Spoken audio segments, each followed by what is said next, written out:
Oh yeah, black sun in the hizzle, all for shizzle dizzle.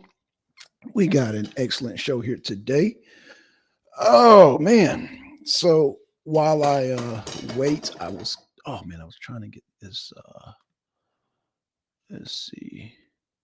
Trying to get something special for y'all ready. See Gmail. Let's see how y'all like it. Oh shit. You know what? I'm gonna have to work on this. Okay, y'all. I have an intro, but it's not ready yet. So Um, I'm gonna have to get that. Do some test runs with that. I see what's going on, y'all. What's going on? So yeah, this Wrestling Wednesdays, man. So we're gonna give down our top 10 tonight. Top 10. Oh, we're gonna have a good time. We're gonna have a good time tonight on Wrestling Wednesdays. Y'all know how we do, man. I'm having a good week, man. Good week. Snow is going away, so I'm happy about that. Weather's warming up, so I'm extra happy about that, man. I'm not digging cold weather. Not digging the cold weather at all. So yeah, I'm happy, in a good mood. So I want to give a shout out to everybody before they get here. I want to give a shout out to Venkat.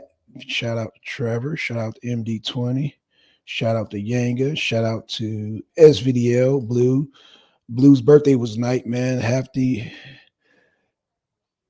C Day to you, Blue. He had a live stream yesterday, so shout out to that brother. Y'all go by Blue's channel, give him a like and subscribe. His birthday has just passed. All right, so we're waiting on Trevor to get here. We're waiting on the rest of the crew. So yeah, man, we're gonna do top tens tonight. Now I'm not sure if this is a lump in with the singles and tag teams, but I'm gonna lump in the tag teams anyway because I I love tag team divisions, man. Not that I don't like single bouts. I love single bouts, but tag teams it just adds a whole different type of feel to it. A whole different type of. It's just a whole different. uh when it comes to tag teams, it just oh man, tag teams are just it just offers in a whole different feel to the match to me. To me, it's like you'll have all this extra shenanigans going on. The manager's outside, stuffing gloves in and then distractions. And then, oh man, yeah, it just, man, art, the whole art form of a tag team is, to me, it's always been more exciting than single bout. Not to take anything away from single bout, but it just like a tag team to me is like, it just adds a whole another extra dimension whole nother extra dimension. So yeah, that's I'm gonna definitely have to throw my tag teams in there. In fact, let me start off by giving my top 10. My top 10. Now, I don't want to cheapen it by saying I guess there's different types of categories because we can talk about top 10 matches, we could talk about top wrestlers, top tag teams, of course, top oh whew, we can go to top pay-per-view events. There's so many ways we can do this, but I want to wait for Venkat and Trevor lay down the rules because I'm new to this wrestling talk. I'm new to it. So yeah. Um Not really new to it, but kind of new to it as in the sense of how Trevor and Venkat, been doing this thing. These guys are veterans. Now of course I've had these kind of talks, and these kind of discussions. And of course, it's something that, it's something that you definitely have to be ready for a debate. When you talk about these topics, you have to be. It's just like any other sports. You have your favorite team and perception, and then the next person has a favorite team, and then you giving your team, and then they wonder why would you pick that? And of course, then the other person gets offended. Well, why would you pick so and so? And well, who would you pick? And so yeah, it gets exciting. It's exciting. It's another form of debate. It's more of a it actually is a debate. So yeah. So yeah, just waiting on these guys to get here. So yeah, shout out. Um, yeah, Wrestling Wednesdays, man. Talk to Nature Mom. Nature Mom will be here tomorrow morning. Y'all know time zone, so we're gonna do an early show. So if y'all miss that show, it's gonna be 10 o'clock. Is it 10 or 11 tomorrow morning? So it's gonna be tomorrow morning. I'm gonna interview. She's gonna basically break down the whole how to do business as a musician internationally. So yeah, that should be interesting. So yeah, she was one of the was one of the very few to make it out of FIFA with a paycheck.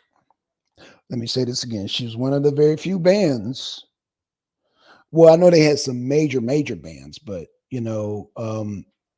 there were some other bands there that didn't get they still hadn't got their paychecks. So um yeah, of course, Nature Mom knows how to maneuver around that type of nonsense, being that, we grew up in LA and dealt with the music biz.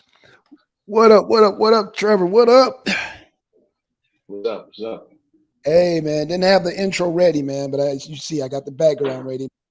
I got to do a test. Yeah, see. Yeah, man. So Venkat sent me an intro. So I gotta do a test run. So I'm gonna definitely work on that so we can have these intros. But I'm gonna definitely edit it in. But I want to do a live intro and then just us come in. But yeah, it's fire though. It's actually two of them. So I got to play the one, and I guess we could do an outro or intro and outro because they're both good, man. I gotta Both play. good. You gotta make Oh sure sure. and tag the videos too. Yeah, absolutely. Make sure and tag the video. Do Oh, have somebody got a feedback. delay. Yeah, a little feedback. Venkat, is that you? Yeah, I'm here. Hey, what up, Yeah, man? so Solar. I talked to Solar earlier. He said he's gonna jump on. Okay, cool. Yeah, I sent him an invite. So yeah, cool. That's what's up, man. Yeah, I don't know so like wrestling shit. Okay, that should be good. So I guess I'll just break the news already right here. Um, it's scheduled for next Wednesday, which I'm gonna try to see if I can get my presentation done earlier so we could do it Tuesday, but my interview is next Wednesday. Oh, So we cool, may have man, to excellent. so we may so we may have to push next week's show Oh, you know it. Yeah, back yeah. just That's because. fine. That's fine. I'm gonna be there. So that's fine. So y'all hear it here first. We're gonna be doing a house session with the architect. So yeah, so so before we start, because every time I get off for whatever reason, uh-huh. you guys go into this conversation. So I need 2 minutes uninterrupted because I got a bone to pick. I got a bone to pick with you two. Okay. And it was from last time you guys were talking about Sting. Yeah. And here's a big misconception that both of you say. So I mean, and I can't let y'all guys go into 2023 running with this false narrative. Triple H had nothing to do with Sting's booking in WWE. That was under Vince McMahon's run. I agree that had Sting come in earlier, Vince would have probably jobbed him out and had him losing to everybody. I agree with that. So you're not going to get no disagreements from me for that. And I also agree that he should have beat Triple H. Right. I agree. There was no I reason think for Triple H everybody to in beat him. wrestling believes that. Oh, hold on. That two Yeah. minutes. 2 minutes. Okay. You got it. 2 minutes. All right. I believe he should have beat. I believe he should have beat Triple H. But in the grand scheme of things, it didn't matter. They still did massive numbers at that WrestleMania. They still got massive paydays. The bigger match would have been Undertaker Sting, but it was a Vince McMahon call. Because every time I get off the phone for whatever reason, you guys always put that on Triple H. Triple H had nothing to do with that. So now, let's get, man. so now let's get in the Sting's. Now let's get in the Sting's WWF run. Sting's WWE run was better than anything he's doing right now on AEW because Sting got a. Oh my goodness. Sting got a Hall of Fame nod out of it. Sting got a ridiculous WWE video game deal. He got a Hasbro toy deal. And you know, everybody's going to point to the match that he had with Seth Rollins where he got hurt on the buckle bomb. That could have happened to anybody. But the fact that now at 60 plus years old, he's jumping off tables and stuff.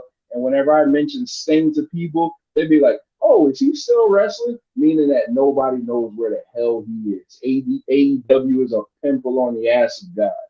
And I'm done.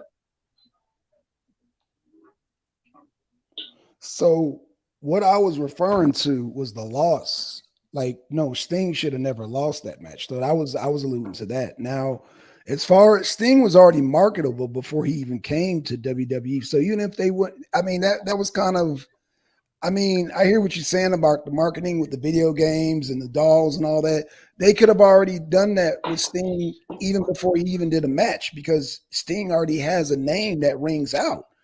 You know, with world-class wrestling, with Mid-Atlanta South, with, was it UWF Alliance? What, correct me if I'm... yeah, UWF. Yeah, man. So, I mean, you got to understand the old school... you got to understand the establishment is already there with Sting. You know what I'm saying? I mean, you go back to the Surfer Sting. I'm talking even before black and white Sting. I'm talking about Surfer Sting with the damn crew army haircut. You know what I'm saying? So yeah, he was already marketable a long time ago. You know, so yeah, that's not. I mean, I disagree with that wholeheartedly. Sting didn't need to wrestle in WWE, but the fact that he did was just an added bonus. They put him in a world title match. He hasn't sniffed the world title in AEW. Well, I hear what you're saying about AEW. However, I think the like, okay, so when I saw the Triple H Sting match, man, I was just that completely turned me off, man. I was like, what? And I was like, no, So, this is, and that did it for me. Do you think the match was bad? Yes. Yeah, it was bad. Yeah, it was horrible. Why? It's ridiculous because at the end of the match, Sting took a hit from Triple H with that stupid mallet or whatever the hell that hammer that he has. And he goes down. You're supposed to sell it like, oh my God, I've been brutalized. And then within less than a minute from the time he gets pinned, now he gets up. So clearly it didn't hurt. So now you're just showing, you know, you're discrediting whatever little story you had between Have you watched wrestling in the last 20 years? Huh?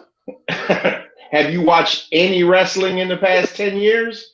I know, but still, I mean, they should be better at it now than what they did back then. Yeah, you're supposed to be better. That would be like Steph Curry not being able to shoot right now. You get better as time goes on. You're supposed to get better at the craft, not worse. And something like selling a devastating hit from a sledgehammer, that shouldn't be hard to pull off. So now he gets pinned, he gets up. There's no hurt, and now you're shaking the hand of the guy that just cheated to beat you. Right? Yeah. Like the whole thing made no coherent sense at all. And what was the end game here? What were you going to get out of this? It seemed like that world title shot by Seth Rollins was like, oh damn, we peed the bed. Here's a way to make it up by giving you the title shot, in which he was supposed to win the title. But then Seth Rollins. No. He was. They said that he was supposed to win the title. No. He was slated to win the title. Yes, he was. It's a No, matter. I'm not. This is a I'm known not thing. having He was going to win the title. I'm not having a. I'm not buying a 60-year-old man as the champion of my federation. No, sir. Oh Lord, no! But No. we're gonna accept Vince McMahon being your champion, right? He's the owner. He Like, can do Wow. whatever he wants. That was terrible too. Wow. That was come that was on, man! terrible. You make That 60 was sound terrible. like you make 60 years old sound like you're dead. Sylvester Stallone could beat down half the roster. He's 75 or something. You saw Get Sylvester out of here. Stallone lately? Yes, I'm I just did. okay. Get out of here with that. Oh All Lord. right. For you two. All right. So Black Sun, we were talking earlier. The way we want to do this top 10 is like, so we'll obviously we're gonna start from 10 to 1, but Okay. we'll give our pick. But then, so like, say I say just wrestler X, whatever. Okay. I'm gonna give you a short synopsis as to why I think he should be there. And Okay. then we'll alternate. Venkat will give his pick, and then we'll go from there. Okay. So hold on, let me pull my list up. Yep. So and then that'll give you guys time to shit on all my picks because I know you're going to. Of course. But but what I will say is this, like I was explaining to Venkat, you're not going to see a Luthez on my list. You're not going to see Bruno Sammartino, Pedro Morales, because when those guys were great, but I was born in the 80s. I never got to see those guys work. So I can't say just because they were great to my parents, I never saw them. So what I'm basically focusing my list on is from like 1985 when I started watching Uh-huh. to 2022. So that's what I'm encompassing, my top 10. And this is and these are, well, when I get into my picks, you'll see why my reasoning for saying this, because I mean, you got hundreds of thousands of wrestlers and it's hard as hell to pick 10 Mm-hmm. that you think are the best. I mean, if we went to a top 20, maybe Mm-hmm. the list would have been ironed out a little bit better, but like these are guys that I think that the industry is left better having these guys in there. So that's Okay. my criteria. All right. So I don't know. And we're about Okay. to have MD. MD's going to join us too. OMD's coming in. Yeah. You got a list, MD, or what? You want to rock out? What? I'm sure he does. He Yeah, must shit. have a Cause list. Yeah, Solar, he's got it. because I was talking to Solar on the phone earlier, and he was like, when I told him, I said, yeah, we got a wrestling show today on Wednesday. He was like, what, a wrestling show? He said, you mean you guys talk about? I'm like, yeah, man, come on over. Like what you talking about? I said, shit. That's the wrestling. This wrestling Wednesdays. That's right. What, That's MD right. and MD in the chat or what?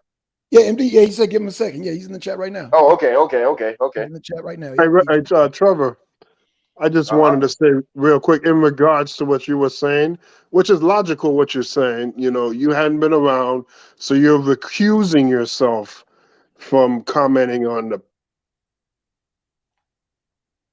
Uh-oh, what happened? Uh-oh. Venkat, you. Oh, because I know he was going to talk shit. What are you going to say? Uh-oh. Oh, man, come Hello? on. Yeah. Okay. Hello? Hey. Oh, okay. Yeah, Yeah, there you he's back. Okay. Yeah, so I was just saying, I can respect what you're saying about recusing yourself from commenting on the past because you hadn't been around during that time. I mean, it makes sense and I get it, but I just feel like there's just certain people and certain contributions that is kind of hard to gloss over or not recognize. So yeah, you'll see when it's not like a bunch of older wrestlers or whatnot, but there's You see just what some see what he guys. just did? What You see did what I he do? just did? What did I Just do? because I'm not gonna include Mr. Wrestling on my list. You see what he did? He I'm already just shit on saying, my some of these list. guys are I important, mean, man. these guys are important. They've done like monumental things, and Yeah, we yeah. got to It's recognize it's some of those things. it's yeah. If maybe I was doing like a top 50, because a lot of these guys that you guys, I mean, just because I'm gonna just go ahead and say it because that's what I'm gonna do when I'm in the league. I'm gonna say a lot of stuff that's gonna piss everybody else. I might as well just do it now. Oh When boy. just because Bruno Sammartino had like this ridiculous ass title reign doesn't mean that he would draw a dime in today's climate. That's what I'm saying. My list is guys that if you put them right now with their But charisma and everything, they still would draw mega money. I don't know about that because again, yes, this time is different, but back then is different as well.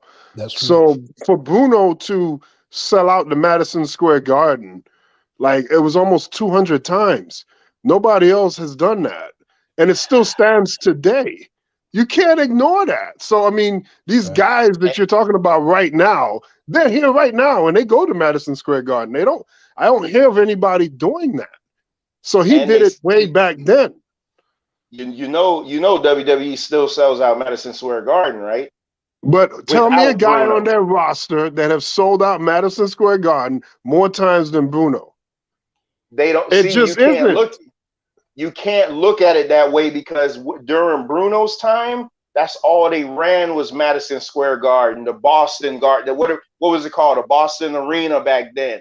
The That's Boston all they Garden back then. ran was the Boston Garden. That's all they ran was that East Coast, Upper East Coast area. Now they're doing worldwide, so you can't. It's not like they're saying, okay, I got Madison Square Garden on my list, But 200 Trevor, times a day. They but don't. Trevor, your whole argument will make sense had it have been a bunch of guys before and after Bruno that it did it, and it didn't. You can't point to a guy before him or after him. So obviously he's the common denominator. He's The unique. business the You business can't model just tra- because the business model changed. I understand that, but in his time, he could only work with what he has. Just like in the future, whatever we're doing now will be irrelevant and there'll be something else. But I'm just saying, you can't discount or disregard what this guy did in his time for that moment. And it's still highly regarded. It's kind of like Wilt Chamberlain, where all these modern players are trying to say they're better or whatnot. But Wilt Chamberlain scored 100 points in the game. We're still waiting for that guy to beat it. And We're still waiting. he probably had a What? shitty team too. Like, I bet if you looked at the team around him, he had to score 100 points. But again, nobody before him and nobody after him has done that. I'm just saying. This guy has averaged 50 points a game, and he's also averaged about 30 some odd rebounds a game and done it multiple seasons. That's not a regular thing. And it's still guys that are playing today that have more chances because they play more games than he did in his time. They're still not able to do it. So same thing He with had a wrestling. shitty team around him. I could bet you That's anything. I'm just saying it's a cop out. It's like ways to legitimize what's going on today. You just gotta tip your hat to that guy. That guy is just amazing. So listen, because what I just said made all the sense in the world. Back then, when Bruno Wasn't a narcissistic statement. when Bruno was selling out the Garden. Yes. Listen, when Bruno was selling out the Garden, they were running the Garden like 200 times a year. They don't. You know how many times they run the Garden now? Twice, because everybody says that the rents at the Garden is still like the highest thing in the world. So they're going out selling out other buildings. Bruno, if you put Bruno Sammartino, and it ain't no slight against him, he's great. But if you was to put him in today's wrestling climate, these wrestling fans would call him boring, first of all. They'd look at him and they'd be like, man, he doesn't do any high spots. He doesn't do any flips or dives. You know what I mean? No, but you're taking the time, updating the time, and then you're not updating the guy. So if Bruno was in this time, don't you think he would have materialized certain skills and qualities that we see in today's wrestlers and adapted to the time? That's what I'm saying. It's like we can't just And Bruno keep was like him in 5. He wasn't even frozen in 6 ice. feet. He wasn't even 6 feet. He wasn't even 6 feet tall. Come on, man. So now we're going on that mentality that Vince McMahon had, where we're holding back little guys getting held back because we have a limited mentality. That's a great strategy, by the way. Awesome strategy. You'll make millions doing that.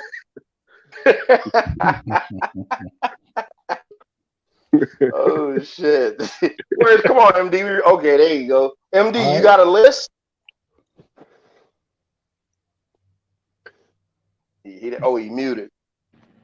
Yo, can you hear me? Yeah. Yeah. Hey, hold on. Let me go grab a beer. I'll be right back. Cause y'all gonna piss me off tonight. I can tell. Let me You're go get gonna something need to it. drink. Hold Oh on. my! I mean, no, I ain't got one formulated or nothing, but I mean, I can come up with one on the spot. Yeah, that's what I was gonna do too. Shit. I mean, That's shit. impossible. Hey, Blackson, I'm also What you got mean? a tag team list too. So okay, and now is the tag team list separate? Yeah, we're gonna do it separate. We'll do it after the Oh, singles. okay, no problem. Okay, that's right on time. Yeah, what you say, MD? What was that, Solar? That's impossible to just come up with a list off the fly, man. It's too many wrestlers, man. I mean, It's to your taste, though. You know what I mean? You're gonna leave somebody out that you ain't gonna meet. I guarantee you, you're gonna leave somebody out that you wanted to have in that top 10, bro. All right, I'm back. But that's a I'm part back. of the fun of it. That's a part of the fun of it. Like thinking that a guy's gonna be in there, and then as you go through the whole process, guys get popped off. So that's a part of the fun of it.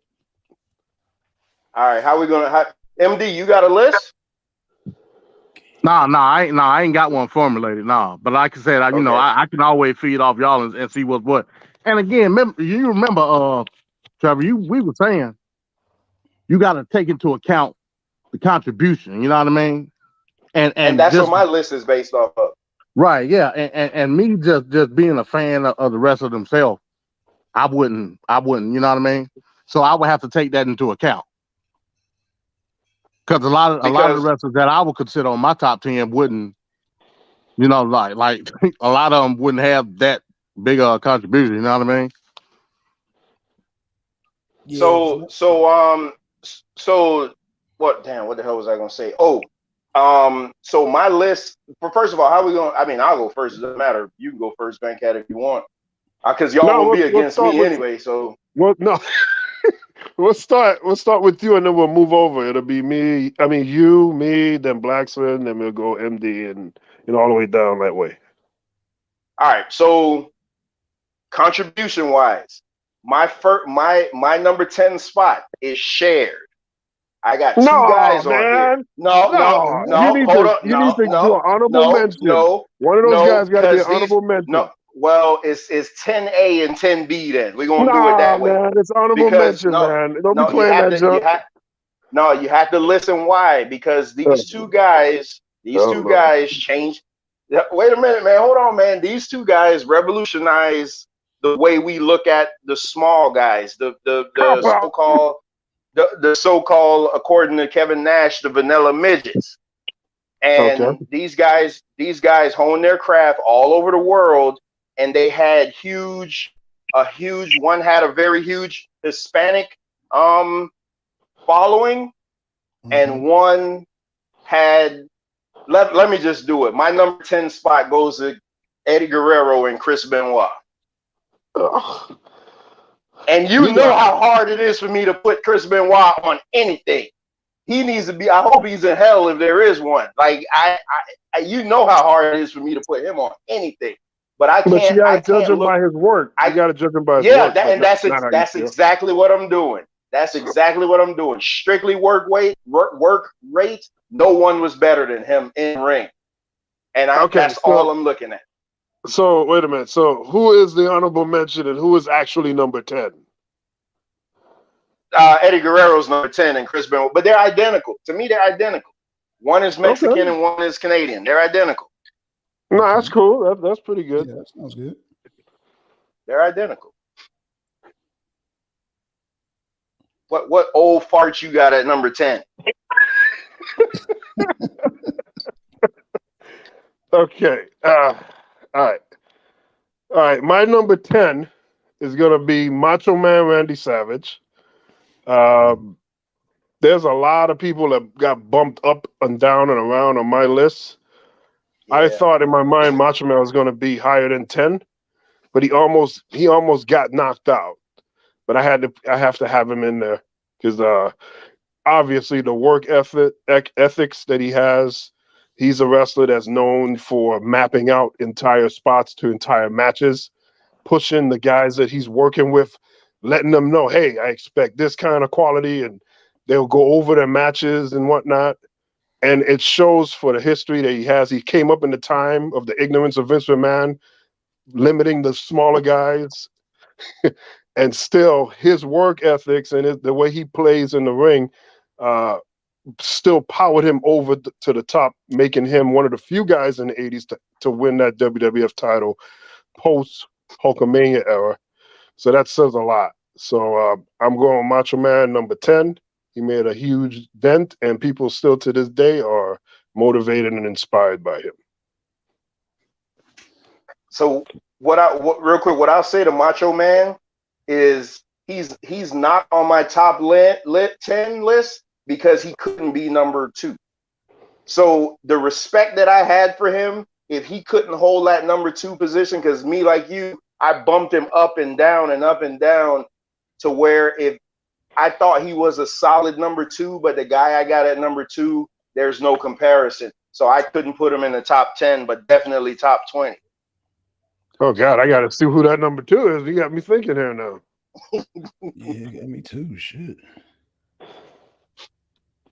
All right, who y'all got? Who's next? Who y'all got? Black Sun's next.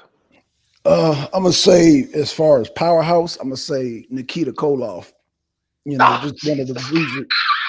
That's a good pick right there. That's a great pick. Yeah, I mean, the powerhouse. Yeah, just okay. Hey, that's a great. What is so funny about Nikita Koloff?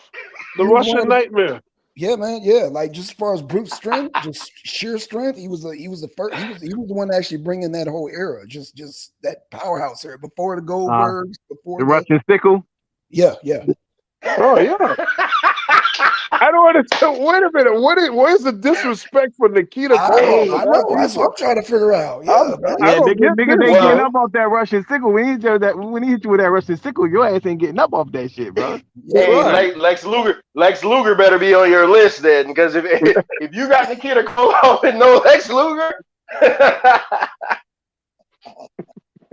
I probably would have went with the Berserker over Nikita though.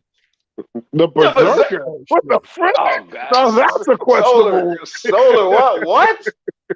The Berserker. You Solar man for real. In my top 10. I would take the Berserker over Nikita Koloff. You mean as far as sure strength, Solar? Wait a minute. You know, the Berserker is like one of those ham and eggers, as Bobby Eaton would say. Yeah, on the weekend. John Nord, right? This is right. John Nord, right? Right. No title wins, no main events, no real epic match. But look, this is the thing. I go by the actual quality of the character that they act in. I add that into it. Okay, so you like the cat. Okay, you're a character. You're a character. Yeah. So that's like an element in how I'm making my decision. You know. Okay. He did stab the Undertaker one time. Yeah, he gave Undertaker a little bit of problems. He gave Undertaker a little bit of problems, a little bit. He gave Undertaker some problems. Oh my goodness! It's on you, Trevor. Right. It's on you. MD didn't. MD. Oh yeah, MD's there. Yeah. Are you? Okay. Oh yeah. Okay. At 10, at 10, I got Benoit. Nobody can match his work rate. That's a good pick right there. Nobody ever can match his work rate. Period. Point blank. I can't disagree. He's the prototype of in terms of like what wrestlers today were watching then. Like he's one of the top 3. So yeah, I'm going with Benoit at 10. So let me ask you, because both of us picked Benoit. Would you why didn't we put the Dynamite Kid there instead? Well, Because I mean that's basically who he patented his career after. yeah, you're right. I wouldn't put Dynamite Kid there because in terms of relevancy, even though Benoit labeled his career from Dynamite Kid, like as far as relevancy and what we look at today, like he's pretty much not relevant at all. And you know, I give the charisma edge to Benoit too, and that's hard to say because he ain't got none. You know what I mean? Right. So you know, I give that edge to him too. But Benoit was able to modernize what Dynamite Kid was doing. You know what I mean? Plus he had all that my number success with 10. titles. Right. Yeah. And the title. Yeah. You know, Dynamite Kid, even though like he was a bigger single star in Japan than he was ever in the States. You got to get that edge to Benoit too. Like as far as like single run, you know what I mean? When you think Dynamite Kid in the U.S., more than likely you're gonna think British Bulldog. More than likely. Right. Yeah. You're right. 100. Yeah, you're right. Yeah, that's solid. All right. My number nine is based Oh, off wait. of this. I ain't do my number 10. Yeah, you did. No. I didn't. No, I said I'll take Berserker over. Okay. Okay. That's All right. right. No, I ain't taking no damn Berserker. My number 10. My number 10 will be Mr. Perfect. That's my number 10. Oh, That's a good pick. Fantastic pick, boy. nice Yeah, pick. Mr. Perfect is my number 10. Yeah, that's great. Nice. Another guy that Vince never gave a chance to run with the big belt. He should have been WWF champion at least twice. Well, yeah, didn't he have the Intercontinental? Yeah, but he had the Intercontinental. But normally in WWF, when you win the IC belt, then you're next in line for the big belt. But He they never just won a never big saw belt, did him. he? Nah, never. I mean, he won the AWA title, but that ain't shit. Like, you know. Still an No, accomplishment. did he ever win? Wait a minute. Did he ever win Did he ever win it? I think he did. I think he did. Yeah, I think so he did too. win I gotta AWA remember. title. I think he did. All right, Yeah, he won the AWA title. Yeah, because before that he was AWA tag with Scott Hall, right? Right. Yeah. Yeah. Ooh. All right, so my number 10 is based off of like this. Every so often you get a wrestling moment that it makes me cry, like makes me get emotional. And I never forget where I was when this guy won the world title. And just like the reason why my daughter loves Bianca Belair so much is because she represents us. She looks like us. My number 9 is Mr. 5-time WC champion Booker T. Oh, nice. Yeah. That's a good pick too. Yeah, he's in my list actually. Yep, he's actually in my list. Good pick. Can't really say nothing bad about that pick. Oh well, geez, thank you. and let's not forget though, Booker T. They set Booker T up to fail when he came over to the big leagues. Yeah. Yep. And he went and he managed to get over all that shit. And he was one that didn't let his Time Warner contract. He didn't sit it out. He wanted to prove himself. And he's a legend, man. Booker T. And he's still wrestling to this day. That's the old guy that I'd like to see wrestle, not 60-year-old Sting. Oh my God! Oh, shit. You need to learn some respect for Sting, man. Yeah, man. He's still doing his thing. Yeah, and he's in my top 10, by the way. Yep. Yeah, mine too. Mine too. Okay, so I'm gonna go with my number 9. Okay. My number 9 is going to be Dwayne Johnson, The Rock. The Rock, Dwayne Johnson. Got him. Ooh, you got him that low, huh? Ooh. He almost fell out of it, to be honest, and I had to push. I can see that. And the reason I pushed to keep him in is because you cannot deny his charisma, his interviewing skills. When he's in the ring, he's very good. He's a good servable in the ring. He can perform very well. The slight against him that holds him back is his run. Essentially, The Rock debuted in '96. By 2001, he was Survivor off to Series. Hollywood. Yeah, he was off in Hollywood by 2001. So he Mm. doesn't even clock in. Barely 5-6 years is what he got. So that's what keeps bringing him down. Now, if The Rock was like you don't have to be Ric Flair or The Undertaker doing that 20, 30, 40-year thing, but if he would have just got a solid 15 years in, he could possibly be the number one guy of all time. But I put him at 9 just because he was so strong, especially when he came from what he started with the goofy smile and the weird haircut and the weird attire and people booing him. And then he just said, forget you idiots. You don't see what's good here. I'm going to show you. And then he just did his own thing and he did it his way. And he forced people to like him pretty much. You could not deny him. I remember the first time I heard of him, I didn't even know who he was. He was in Florida in the fashion mall in Davie. And he was in the mall, and I'm like, so seeing all these people around him. I like, who is that guy? I don't even know who he is. This was like back in '99. And then shortly after I found out who he was. But yeah, I got to give him a lot of credit. I got to give him a lot of credit for how his career went. So I'm going with The Rock. I ain't got no problems with that. Black Sun, who is it? Black Sun? Yeah, my turn. My number 9 is Rick Rude. That's a good one. That's a workhorse in the ring right there. Yeah, Let me get man, him that's up a there. Yo, I ain't even had my joint muted out. I'm sitting up here. that's a son of man. That's a good pick. Yeah, just Man. he's one of the best technical / bruisers that I like. He has a combination of both. Yeah. But he's technical, but he's really Rick Rude is definitely on that borderline between technical and bruiser. So yeah. All his hits look good. Right, solid. Very solid. And he's also very good at angles and feuds. You talk about him and Jake the Snake. When Jake the Snake came down, he was wearing Jake the Snake's wife on his tights. Jake the Snake came down there and ripped his tights That off. was a good beef right there. That was a classic beef right there. That was a classic You beef had right there. the time when he took the snake to Macho Man and he was biting him. The snake was biting him on his arm.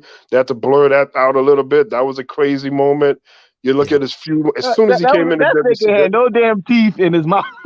I know, They devenomized it. Yeah. I mean, it was just a shocking moment. That shit looked crazy and shit. I remember that shit.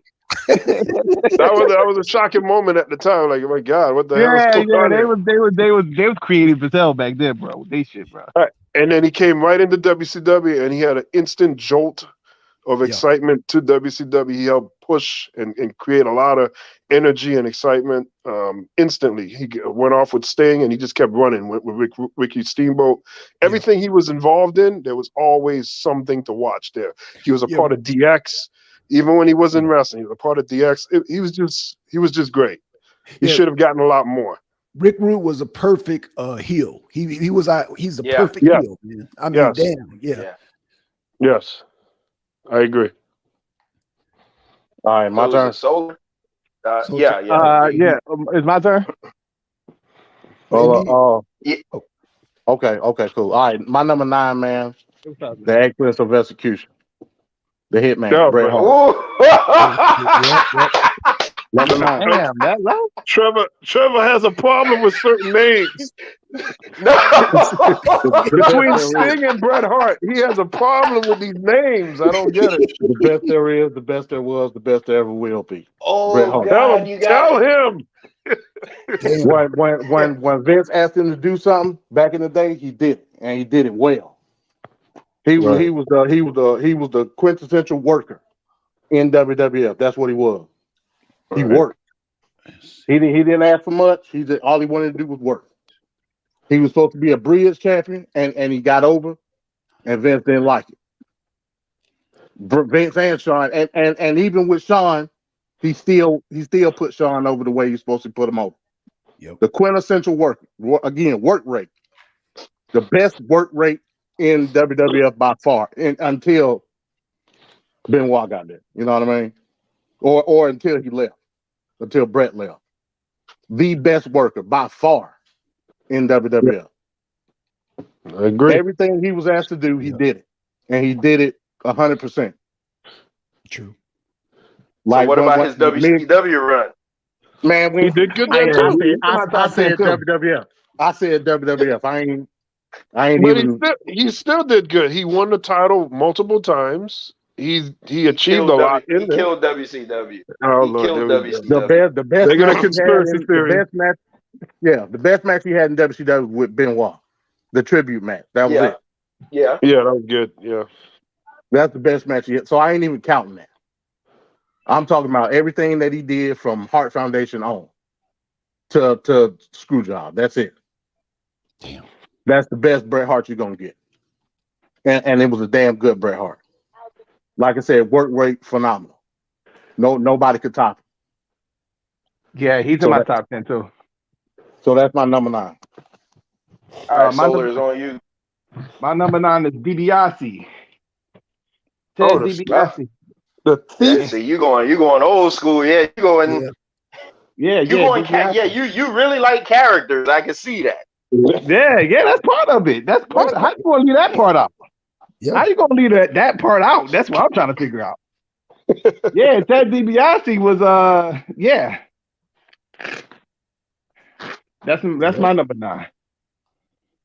I ain't got no another person that should have been champion. Do you think so? No, yeah, you know when Macho Man won the title at WrestleMania 4, that was supposed to be DiBiase, but because Honky Tonk Man didn't want to drop the title to Macho Man, they put Macho Man as the winner in the main event versus DiBiase. That was, and which is why they created the $1 million title as kind of just to keep him, to make him prize? happy. Yeah, like a consolation prize that he should have been champion. But yeah, he was supposed to be champion. But Honky Tonk Man messed it all up. All right. So my number 8, and whoever hear this is gonna be pissed because they're gonna give me 100 different names before this guy. But again, I look at pure wrestling savvy, and this guy I saw this guy live a bunch of times. He is a absolute pro. If he wouldn't have let his demons get in the way, he could have been the greatest of all time, but he did. So he's my number 8, and it goes to the wrestling machine, Kurt Angle. Oh yeah. Oh, we tied then. Yeah. Yeah, Kurt Angle's awesome. Can't talk Yeah. bad about Kurt Angle, man. That guy's amazing. You Angle. Oh shit. Okay. Shit. Had that guy not gotten to like drugs and shit, like this dude we would have been talking about him on the level of greatest of all time. I really believe so. But he is one of the greatest of all time. Yeah, he is. Yeah. Yeah, still. Yeah, Yeah. even though with all that crap. Yeah. Yeah. And he's All right, so one it's on that you, could have Venkat. he could have died early too. He had Yeah. he had situations where he could have been dead earlier as well too. So it's good. All right, so with my number 8, I'm gonna go with one of my personal favorites, Big Van Vader, the greatest big man in the history of wrestling. He won over 25 world titles around the world. His Japan run is legendary. The fights he had you can't even call them matches. The fights he had with Stan Hansen, where Vader's eyeball popped out during the match. He's had some tough, brutal situations. Him and Cactus Jack, Vader. Cactus Jack. Yeah. Vader cutting off pretty much cutting off the ear of Cactus Jack in Germany. Just a lot of legendary things. The broken back of rookie Joe Thurman, where you could hear his back crunching from the power bomb. His career started and ended the same day. Vader is infamous in what he's done and achieved. Beat Sting for the world title in '92 Great American Bash. That was an epic matchup. Every time they locked up, there was a great match to be had with Sting and Vader. He just, as far as big men, versatile, flexible, moonsault off the top, the Vader bomb, He's just his intensity, having that background in football, coming up in Compton, California, having a lot of hard times in his earlier years, and yeah, it all shows in the ring. Vader's the man.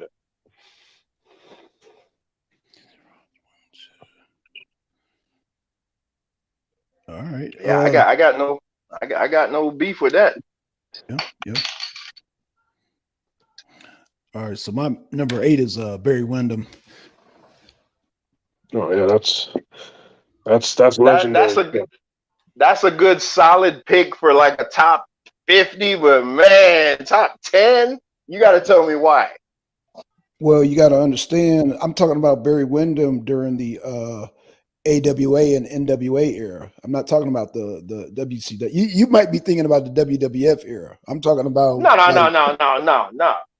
Okay. I'm talking about Horseman Barry Windham. That's one that No, I'm talking he about was one of my favorites. I'm talking about before Horseman, before the Horseman. I'm talking about like Mid-South Wrestling. I'm talking about like I said, right before they split up and did the what region was that in Texas when they had the I'm talking about before that period. Texas was WCCW.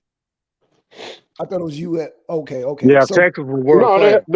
They had quite a few Texas promotions. You had USWA, you had GWF, Global Wrestling Federation. There was a lot of world leagues. class was the main one, though, right? Yeah, but Right, World Class was the main one. That was the Von Erichs. That was But all No, of those before leagues that. I mentioned were on ESPN at one point or another. So they all had their moments to shine. Oh, okay. I mean, yeah. Steve Barry Austin, Windham is great. Yeah, yeah, and that's Steve another thing. Austin Yeah, started at USWA. yeah, that's another thing we got to consider, right? We got to consider like what we came up with and like the errors that we came up with. Yeah. Because I'm pretty sure, and I could be wrong, but probably none of us got a list with Dory Funk Jr. on it. Venkat does. Oh, you got Dory Funk Jr. so if you got Dory Funk Jr., then you got to have Harley Race in there. Oh yeah. You know what I mean? Oh, don't worry. I He's gonna bring can't out put the them. old geezers. Yeah, I can't put them on my list because I don't, I was like crawling at that point. You know what I mean? Trevor So talking it wasn't mad fair for me. fast, man. Even though they had big contributions, you know what I mean? Like I can't like relate to it. You know what I mean? And that's the same thing I said.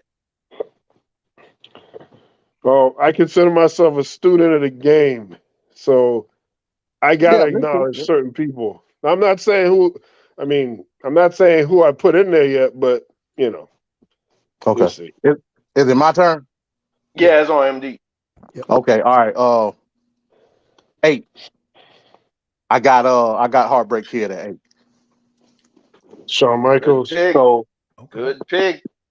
So I had to put him in front of Brett, and it was like I've been thinking about like it was tough. Like, and we talked about this too, Trevor. I was like, you got to put Shawn in front of Brett just because. Damn.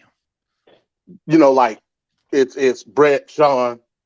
Shawn was the worker. Brett was the guy that goes over. Like that's just what it was. You know what I mean? In terms of charisma, you got to put him over Brett. Work rate, yeah, absolutely. Like work rate. In actuality, even though me myself, just personally as a fan, I would put Brett over Shawn. In actuality, they probably like equal each other in terms of work rate. It's a tie. It's definitely a tie. They were mirror images of one another. Yeah. Now my bias would put Brett over Shawn in that category, but in reality, it's pretty much a tie because again, Shawn did everything Vince wanted him to do. Like he was a quintessential worker from his rocker days up to him starting singles, up to his Intercontinental reign. All like he worked. That's what he did, and he did it like well. In terms of what, and I keep comparing Brett and Shawn because I'm looking at them from the same angle in terms of like the stuff that they were doing. Like I said, like they were put in the ring to work. They were put in the ring to work the crowd, get the crowd going. Like they weren't put stuff beyond their control made them what they were in terms of being world champions. Again, Brett was essentially a bridge champion. That's all he was ever meant to be. Right. But he created something out of it. But because Shawn was so over, he worked it and created a champion out of Shawn. I don't think that was meant to be. You know what I mean? But Brett and Shawn were so good together, it was something that had to happen. You know what I mean? And it got Shawn over, and because of that, he was able to build his charisma into like what he is now, the legend. So that's my number 8, Shawn. I got a love-hate relationship with Shawn Michaels. I love the 2002. I do too. Of course I hate that 90s. I hate that 90s. I really think that a lot of the overreactions on his side. You know, he was supposed to carry that championship and essentially the company. And those were some really hard years for them. And I just think he got way too much credit way too soon. He later on, I think he got he got in the right place, but I don't know. Even look at his first championship reign after he beat Brett. Like he was over in the moment, but as time went on, like you saw where it went. You know what I mean? Like it wasn't like I knew what was up when Sid beat him. I said, okay, yes, that experiment's over with. You know what I mean? Until we saw him evolve. Until we saw him evolve to what he became. But at the time, like the steam had done, pretty much fizzled out. Yeah. Number 8, Solar.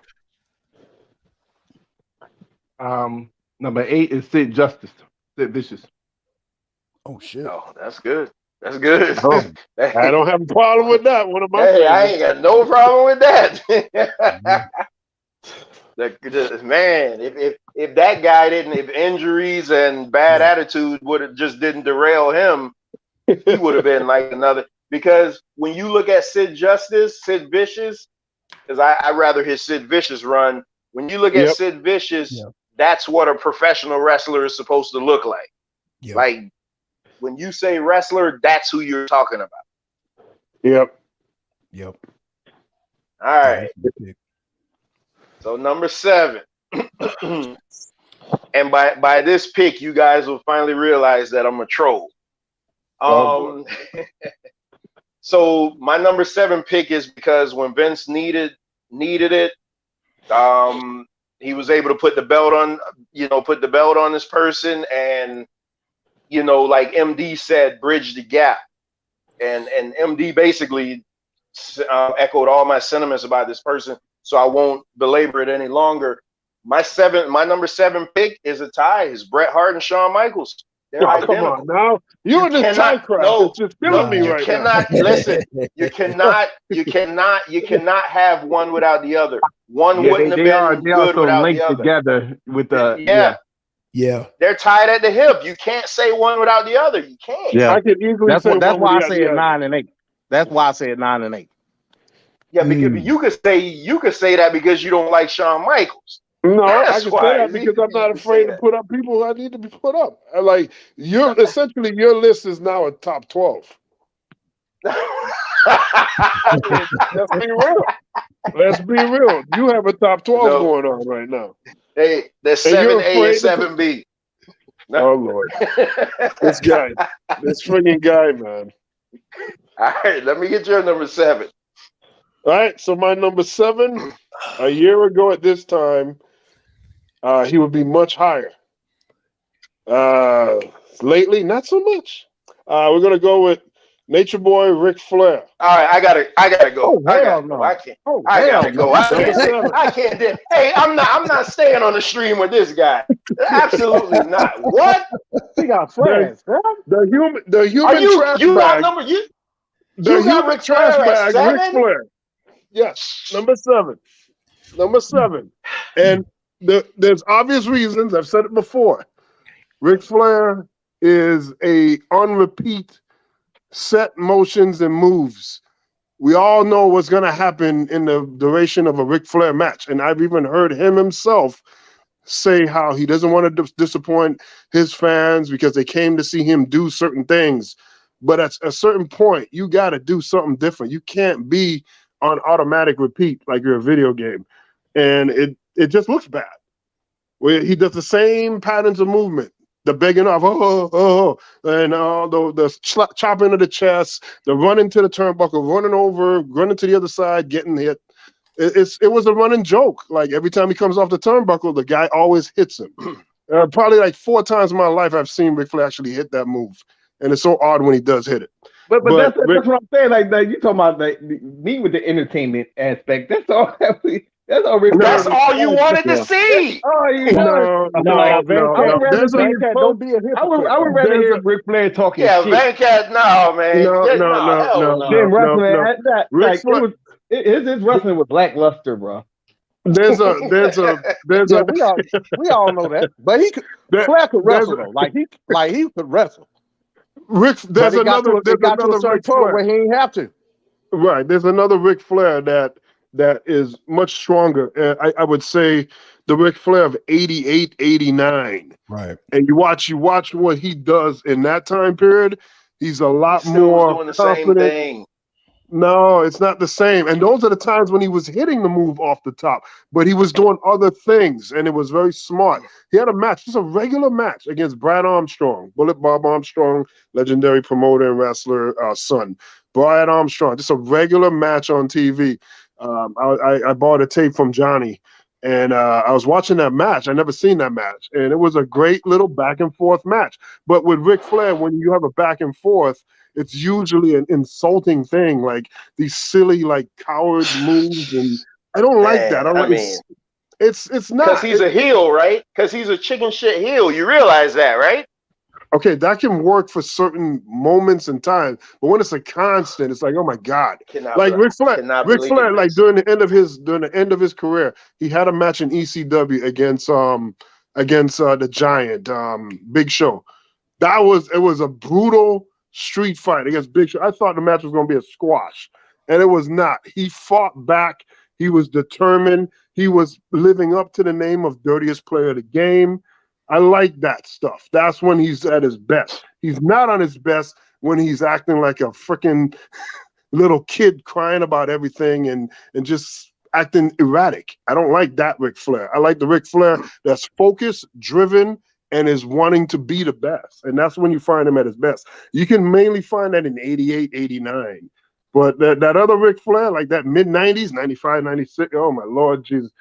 He just has a lot of baggage on him that really brings him down. And I think that hurts him. He has a great run. He has a great run. So that means you can't have Rock on your list. You can't have Austin on your list. I'm so disappointed right now.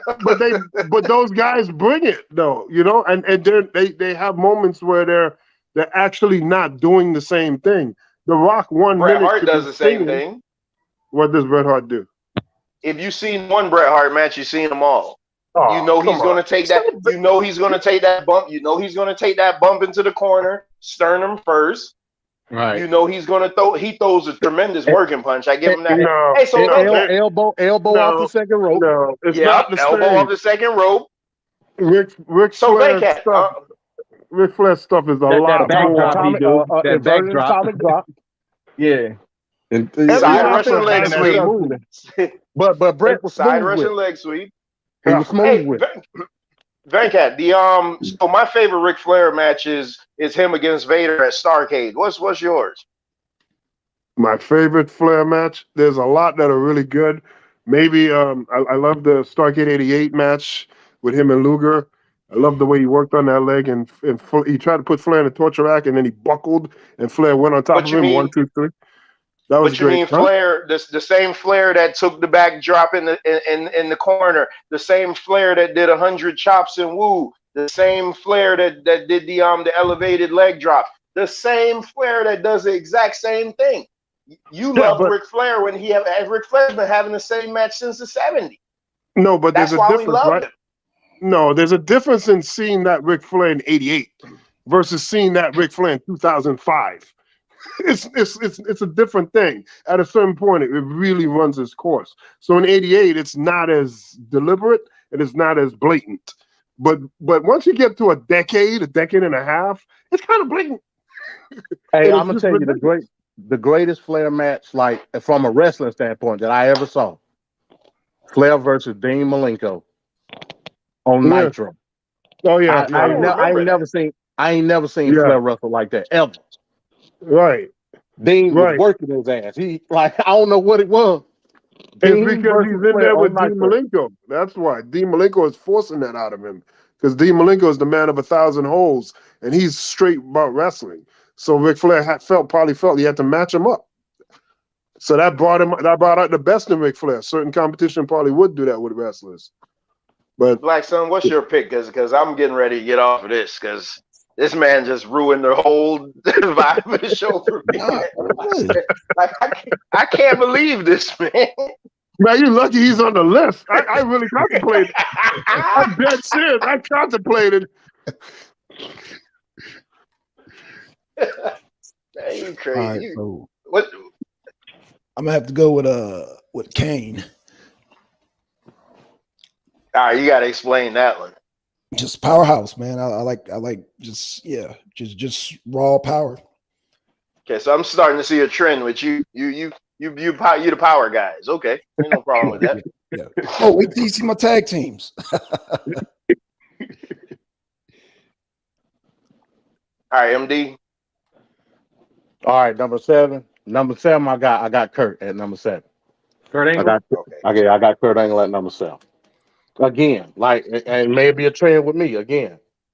When he came in, like, damn near, you might as well say green, like a machine. You know what I mean? Work rate, Yeah. like off the chart. You know what I mean? And he was naturally gifted in terms of working the mic too. That's something that was surprising to me. You know what I mean? He just came in gifted. You know what I mean? He already had the wrestling like down. To add the gimmick in with it, you couldn't beat it. Like he was an instant star.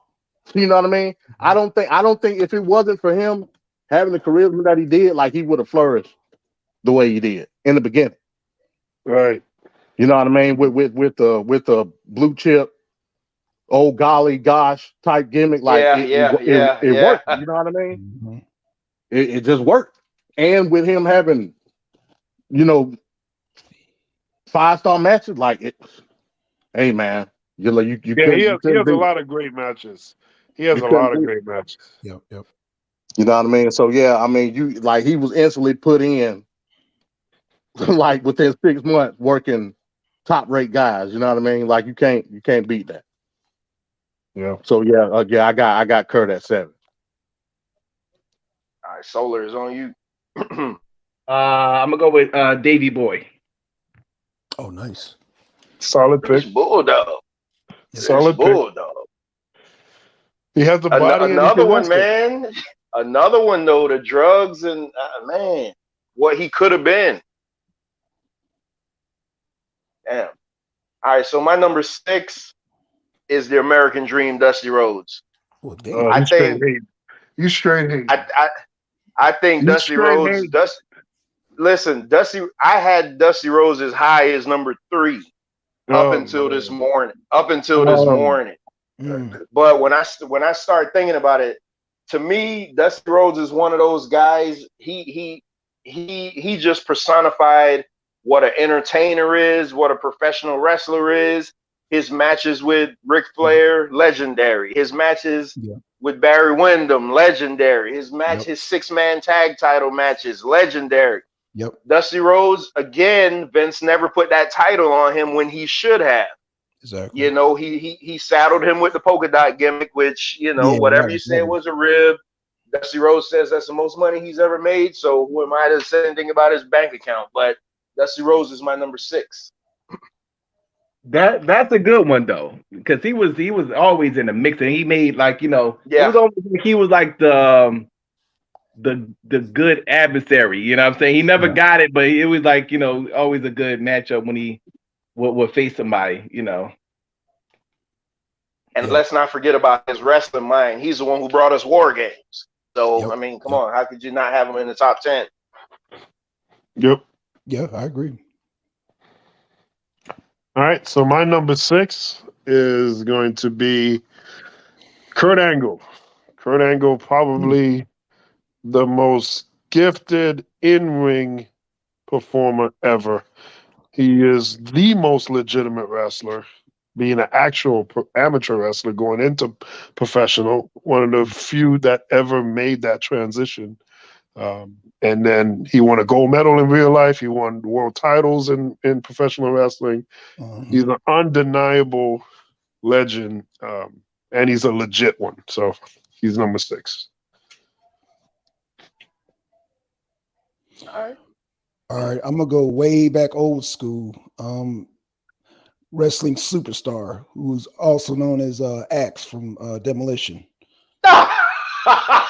What? I thought he was gonna say superstar Billy Graham, man. No, hell no. No, wrestling superstar. You see, I keep forgetting you don't come from the old school. So you are you talking about his Machine run? Well, the Machines was a one-off thing, but yeah, you're talking about his Japan run then. His run in Japan when he he talking about Georgia Championship Wrestling mass run. Right. That's what we talking about. Yeah. He was ultimate villain. I didn't see much of that, so I can't comment on that. Hey, yeah, you got to go back, and if you get some archives, go back. You talk about goddamn interviews, goddamn just the villain. Yeah, I mean he was. Oh man, and you talk about skits and shit before even WWE was doing all that. Before any wrestling organization, goddamn Axe was doing that shit way before and shit, man. I mean they had doing shit in parking lots and shit, doing just. I mean, yeah, the dude. Yeah, he brought it. He really revolutionized that. Nobody gives him credit. Wouldn't you agree with that, MD? Yeah. Like I said, I from the stuff I've seen from Georgia Championship Wrestling, he was a top dude. Yeah. So like he was there. Remember him and you know, like when Bullet Bob got older. Yeah. They was feuding when Bullet Bob was doing what was Bullet Bob when he was under the mask? He was wrestler number 1 or something. Wrestler number 2. He wasn't one of those. He had a gimmick where he wrestled under the mask, and he was wrestling mask superstar for a while. I can't remember his name. What he went under. It is funny, like how all these wrestlers, like they'll put on a mask, but it's like they're not doing a good job of hiding who they are. Like Hulk Hogan did it when he was banned. He was calling himself Mr. USA, and you can see it's clearly Hulk Hogan. It's just a bad mask. And Bullet Bob was doing it. He was wrestling both gimmicks. He was wrestling Bullet Bob and the mask guy. like he had a secret persona or something. But he would come out and wrestle as Bullet Bob too. Yeah, Dusty Rhodes. The Midnight Rider. Yeah, the Midnight Rider, Dusty Rhodes. Yep, and Flying Blind did it with the yellow dog. Yeah, like yellow dog. Yeah, when they would get eliminated and they would have to leave for a while, they just put the mask on. It was just such a funny thing. Yeah, but go ahead. Oh no, go ahead. No, I was saying who it was on. Yeah, all right. You still got it. Yeah, I think it's me. You done, Black Son? Oh yeah, I'm done. Yeah. Okay. All right. So again, I got to make another correlation. So Kurt was my number 7. And we on 6 now. Yeah. So 6 with the correlation with Kurt. With me saying I'm thinking wrestling wise, and again, you know, work rate may be better with Kurt, but in terms of just pure athleticism and the things they could do wrestling, I got to put him in front of Kurt, and that's Brock. I got to do it. Oh man! Well, that's good. I got to do it. That's good right there. You talking about naturally gifted? Oh yeah. Yes. It's Brock, man. It's Brock. Another legitimate wrestler. Yep. Like he's gonna go down as the greatest pure athlete in wrestling probably ever. You know what I mean? Mm-hmm. That's just what it is. And most people will probably say Kurt. I can't do it. Brock. Just from his power alone and the stuff that he can do. And I'm talking about back then. He can't do that stuff now. Yeah, he can't probably do it now. But back in 2002 on up, before he left for UFC, Man, couldn't nobody do nothing Brock was doing. Not his side.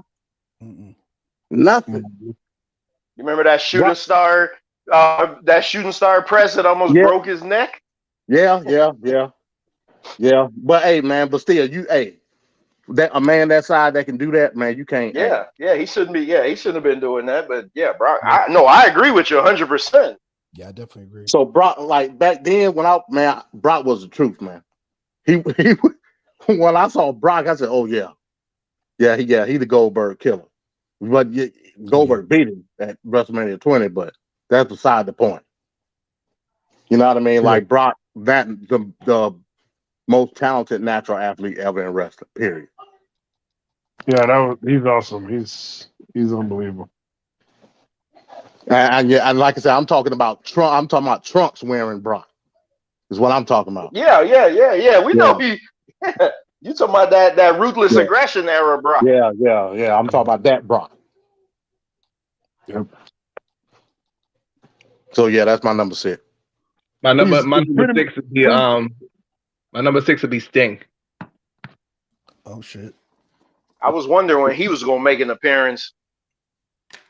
I'm just waiting to hear what Trevor gonna say. Whatever nonsense is gonna come out of that trap. I'm not saying anything. Oh Lord. Some of you guys like Sting the way I like Ultimate Warrior. I think Ultimate Warrior was better than Sting. Oh my God! I mean, Ultimate Warrior's on my list. Don't get it twisted. Oh my God! Ultimate Warrior is Ultimate Warrior. Oh my God! Oh my God! He had his little run though. He had his little run. He had one more move than Hulk Hogan. He had one more move than Hulk Hogan. Come on.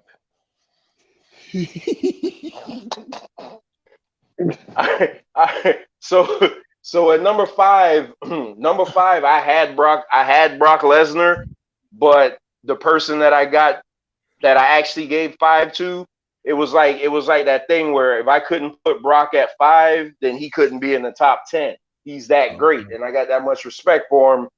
But my number 5, man, is Mr. PG era himself, John Cena, Mr. Make-A-Wish. John Cena is say what you want to say, but 20 years, John Cena has carried that company, and he has been. I mean, even now, when John Cena will be back this Friday, and you better believe that I'm gonna be watching. So. John Cena is my number 5. John Cena is what Roman Reigns was getting. A push champion that the fans saw coming. Now, I'll give him credit. I mean, he just like The Rock, he had a bad deal. But The Rock was hated for other reasons, just looking goofy and silly and smiling all the damn time. But John Cena was the crowd felt him being pushed as the guy, and I don't think the fans like that. That's kind of like what happened to Roman Reigns in the beginning of his thing, where they just started revolting because they just didn't like to be told who's going to be it just didn't feel organic, is what it is. So, but John Cena, for everything, because he has some annoying attributes, but you have to give him credit because he's had some wars in the ring and battles. And he's risen to the occasion. I can remember a match with him and Brock Lesnar. They've wrestled many times, but there's a specific match where Brock Lesnar was just bullying him and just making him look like trash. And that was SummerSlam. And I mean, me and my wife was watching the match. I didn't know the match was going to be that physical. I thought it was just going to be one of those regular old matches, but it got really physical. Brock Lesnar was just really dominating, and he just kept fighting back, and it was just the story was well told. John Cena went through hell with Brock Lesnar, and Brock Lesnar doesn't look like he gives anybody any breaks. Oh shit! What happened? Oh shit! It's connection.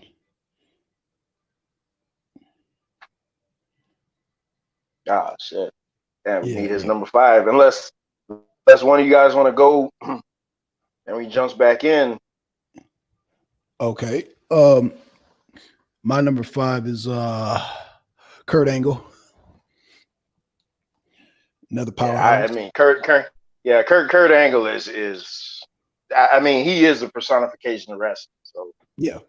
I ain't got no issues with that. Yeah, I like to, for his size and technical skills, I definitely, he's definitely in my top 5. And especially that, yeah. Oh, yeah, we got Venkat back. Okay, Venkat. Yeah, got knocked out. Yeah. Got Venkat back. Okay. All right, Black Sun gave his number 5. What's that? Kurt Angle. It was Kurt, so Kurt Angle. So it's back on you. Back on who? On you, because we didn't get your number 5. Oh, okay. My number 5 is gonna be one of the guys, one of those legends that if you were gonna make a list like this and not put him on it, not only would you be looked at as lacking in history of the sport, but you would also be looked at as a hypocrite, because if a guy today did what he did, we would be saying, oh my God, nobody is going to ever be better than this guy. So my pick for number 5, which I could not ignore, was Bruno Sammartino. This guy won the world title in 40 seconds and didn't lose it for 10 years. And didn't lose it for 10 years. You can drink that haterade all you want to. But He guzzling that shit, man. He guzzling that shit. At the end of the day, that's the math. You win your title in 40 seconds, and then you held it for 10 plus years. There's nothing. You can't. That's like ignoring Bill Russell's 11 championships. It's just, you can't do nothing with that. So I might as well recognize it. So I can't do nothing else but recognize the greatness. Get the hate off your chest. Get the hate off your chest. Get the hate off. But all the more reason why I'm solidified in my decision, because people need to give these kind of guys the respect they do, man. All right, my turn. All right. Yeah, MD. Okay, all right. Number 5. And again, like I think I got a trend, but just from my experience on the stuff that I was watching, I put this person at number 5. That's Kaiji Muto. Kaiji Muto. Oh, the great Muta? Muta himself. Muta, yeah. Oh, Muta is awesome. Yeah. So okay. That's an awesome pick. Yeah. That's my number 5. Not just for the stuff that he did in WCW, but the stuff that I was like tape swapping with the stuff he was doing like in the late 90s, early 2000s in New Japan. You know what I'm saying? Okay. The stuff that he was doing in All Japan. Like I was able to watch that stuff, so I saw the greatness. You know what I'm saying? So Muto, like he was like his persona, man, his aura was next level. You know what I'm saying? Yep. Not to mention his wrestling ability and the stuff that he would do. Like what put me on to pretty much like modern style wrestling, like in the States, was him and Sting. Like that was it. And you'll see another correlation. Yeah, you'll see another correlation with my next pick saying that. But like that's what like put me on to wrestling. You know what I mean? So with that being said, I tried my best, you know what I mean, with the ability that I had to follow his career. And I followed his career from New Japan, All Japan, and all that stuff. And he's gonna go down as probably, well, to me, the greatest Japanese wrestler of all time. Oh, absolutely. And unlike Ric Flair, he has a set of moves, as all wrestlers should, but he knows how to switch them up and he knows how to make a match exciting. Exactly. So you know what I mean? Like his switch kick was next level. Yeah. Yep. Next level to the back of the neck. And then he had I mean? he had the different color mist. Yeah. Just awesome face paint, awesome in-ring presentation coming into the ring, the clothing he's wearing, like everything was thought out with Great Muta. He needs more respect. Like I said, it was his aura, man, that just Yo. like it captivated you. You know what I'm saying? And Yeah, I believe he's having his last match coming against up. Nakamura. Yeah, at Wrestle against Kingdom, Nakamura. right? No, it's not going to be at Wrestle Kingdom. No, yeah, it is at Wrestle Kingdom. Yeah. Yeah, so I may try to watch that. Just because of him. Yeah. You know what I mean? So that's my number 5. And he kept getting better as he was going on. I mean, he got he bulkier and aged bigger. well. Yeah, he aged well. Yeah. He aged well. Like when he went into a lot of the times, like so when he was in New Japan, you know, when he was champion, he was wrestling under the Muto. You know what I mean? So like he made it to the point where like the Great Muta gimmick was like special because it was. You know what I mean? Yeah. So yeah, that's my number 5. The Great Muta, Kaijimoto. You know what's a good pay-per-view to watch since Buddha's your favorite? Venkat. Yeah, I know you remember this. Starcade, what was it, 1989? The tournament? You remember that? What was that? Future Shock? Future Shock. Yeah. That was awesome. That was one of WCW's best pay-per-views. That was like a one-night tournament. Yeah, Muta kicked ass in that one. He didn't win, but obviously that shit was good. Yeah. Wow. All right, it's on you, Solar. My number 5 would be The Rock. Okay. Yeah, I can't disagree with that. The Rock is the biggest superstar to ever come out of wrestling. He transcended wrestling, and to prove that they're trying to get him for WrestleMania to go against Roman Reigns. Like, I mean, that's all you need to know right there. Yep. All right, number 4. We're down to the nitty gritty. Yeah, man. Number 4 to me is, for the longest, was my favorite wrestler of all time. I mean, you know, next to Randy Orton, but he is Vince McMahon's greatest creation, and number 4 goes to The Undertaker. What? Now, why is he sliding down your list? Sliding down he's number 4. Yeah, he was your favorite. Favorite would mean number 1. So if he's at number 4, why is he sliding down your list? Because wait a minute, you shuckle bugging me? Because I took the emotion out of this. I could have put it at number 1. Oh my God. No, listen. He could have been number 1, and that would have been, nobody would have had an issue with that. But the guys that I got ahead of him, you'll see why they are ahead of him, because Ultimate Warrior. Ultimate Warrior. No, Undertaker was never a big draw business wise. You got Ultimate Warrior ahead of Undertaker, bro. Nah, Ultimate Warrior not on my list, man. Oh, he ain't on your list. All right. But listen, Undertaker was never a big draw. He's a fantastic character, and his longevity at that size is to be marveled at. And hold on. You said 2 different Undertakers. Wait a minute. You said that he was never a big draw, but like when he had that streak going, he was like the reason a lot of people were going to WrestleMania to see the Undertaker. Yeah, American but Badass. That didn't translate throughout the year, and his American Badass run was a flop. That did $0 in the box office. It wasn't a flop, but it wasn't. When better than that ministry crap. Remember, when I'm talking about, all I'm talking about is dollars and cents here. It was a flop when it comes to that. Right. But I think, as far as character, he's the greatest character ever. He's Vince McMahon's greatest character, next, and then it's Goldust. But he is Vince McMahon's greatest character ever. Hey, let me ask you a question, Ever.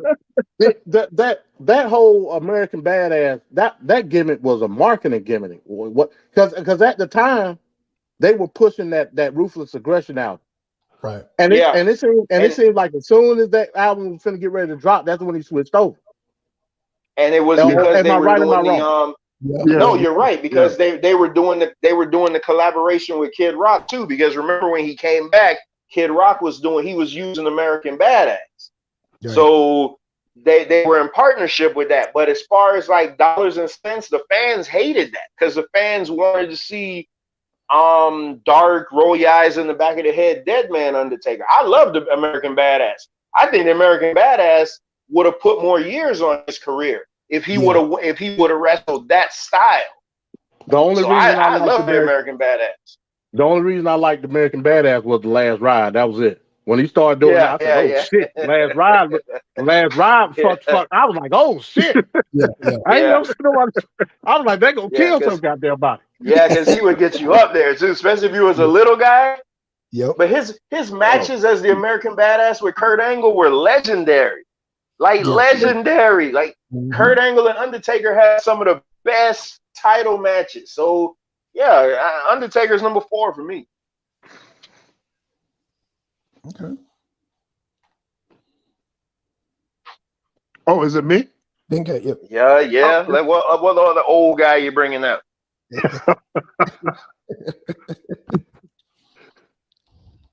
Okay, so it's number 4, right? 4, yeah. Okay, so my number 4 is going to be the American Dream, Dusty Rhodes, for obvious reasons. A major individual star in wrestling from the early, 70s. A major tag team wrestler with Dirty Dick Slater. Yeah. He was a major booker. Dick Murdoch. Dick Murdoch. Who did I say? Dick Slater? Or yeah, Dick Murdoch. Dick Murdoch. Yeah, Dick Murdoch. I'm sorry. Yeah, and he was a booker. He was the guy that created events from match types to actual events like the Great American Bash and so on and so forth. So he was a great mind in wrestling overall.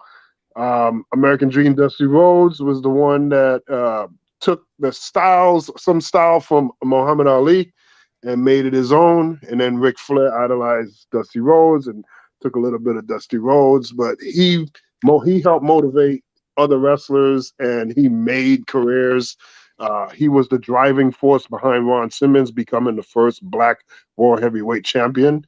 And that was the first real black. There were black champions in other little small minority markets, but to make it in a big market like WCW or WWF, even ECW to a lesser degree, we never had a black champion till Ron Simmons, and he was a driving force to that. So he was forward thinking way before a lot of these old broken down bookers were, and he always got the job done. So he was a great mind, and he went on with NXT. He helped to pave the way for a lot of people in NXT, including Seth Rollins and others. So yeah, his impact in wrestling has been felt throughout the decade. So yeah, he's my number 4, Dusty Rhodes. No complaint there. Yeah, my number 4 is Macho Man. Fantastic choice. I had him up there and I had to take him out. Like he is, because I wanted him to be so high, but he couldn't. Like I had somebody else ahead of him. Yeah, I liked his run, in WCW. I mean, let me see Oh, the WWF. Yeah. I mean, WCW, he kind of just fizzled out, but I think. Oh man, you ain't like the madness? No, I like the madness, but he had a better run in WWF. I thought WWE. His WWF run was so much better.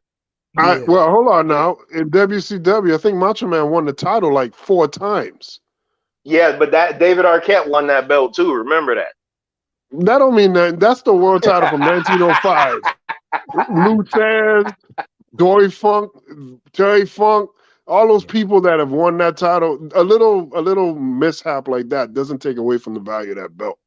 That's the most prized possession in all of sports. You got basketball players and football players wearing that title when they win a championship. So, nah, man, he's good. He's good. I got no problem with Macho Man. No problem. Okay, all right. Number 4 we on, correct? So number 4, Yeah. again, for the correlation. I cannot put this person above I can't put Muda above this person, even though they got the core. It's Sting. It's Sting. I knew it was Sting. Sting is my number 4. Mm. He's the workhorse of WCW. Yeah. The franchise. The icon himself. Yep. The man they call Sting. Still flying high, unlike what Trevor's saying. Yep. That's 60 plus years. Sting, like you go back at when he started, like he was one of the muscle bound dudes, getting in it, had a gimmick, but he was able to transform it into like so much more. You know what I'm saying? Yep. Like, you know what I mean? He didn't go that, and to a certain extent, when you look on the opposite side of the spectrum, you could say the same thing about Ultimate Warrior, but Ultimate Warrior was just bad. You know what I mean? Whereas Sting was able to make something out of it and actually like know how to work in the ring. Yeah, Sting had tremendous matches. Yeah. That's the key difference between the two. Warrior, his matches, he had like maybe a couple, like mainly with Macho Man and maybe someone else. But Sting has like so many matches that were great overall with different opponents. And that's the difference, the attitude. Warrior, give me my money. Give me my money now. Yep. Sting, okay, I'm going to do what I have to do to get better and help the company along. So there was two different mindsets at play. They both had on paint. They both were the world champions in 1990. One beating Hogan that represented WWF, one beating Flair that represented WCW, NWA. But they were two different mentalities. And Sting overall, WCW got the better end of it because they were a tag team, the Blade Runners, and they split. Yeah. Sting and I think WCW won that. Right. Sting put the weight of the company on his shoulders and he was able to bear it. Yeah. You know what I mean? Right. And like I said, as did Undertaker. Undertaker was a loyal soldier. And that's why Undertaker gets a lot of respect. His tenure. That's like Kobe Bryant. Staying with one team, doing the things to make the franchise better. That's why Sting, Undertaker, highly respected. Right. And Sting was able to see the bigger picture. The most thing that I respect the most about Sting is he saw the bigger picture when Hogan came in. You know what I mean? He ain't bitch and complain about it. He didn't go with old 94, 95 Sting. He saw the bigger picture. He saw where the booker was going, and he took it. You know what I mean? Now the culmination was I can admit it was pretty bad with Starrcade 97. I can admit that. Terrible. Yeah. But he saw the vision, and he created one of the, as me looking 15-year-old kid, like one of the best gimmicks all time with Crow Sting.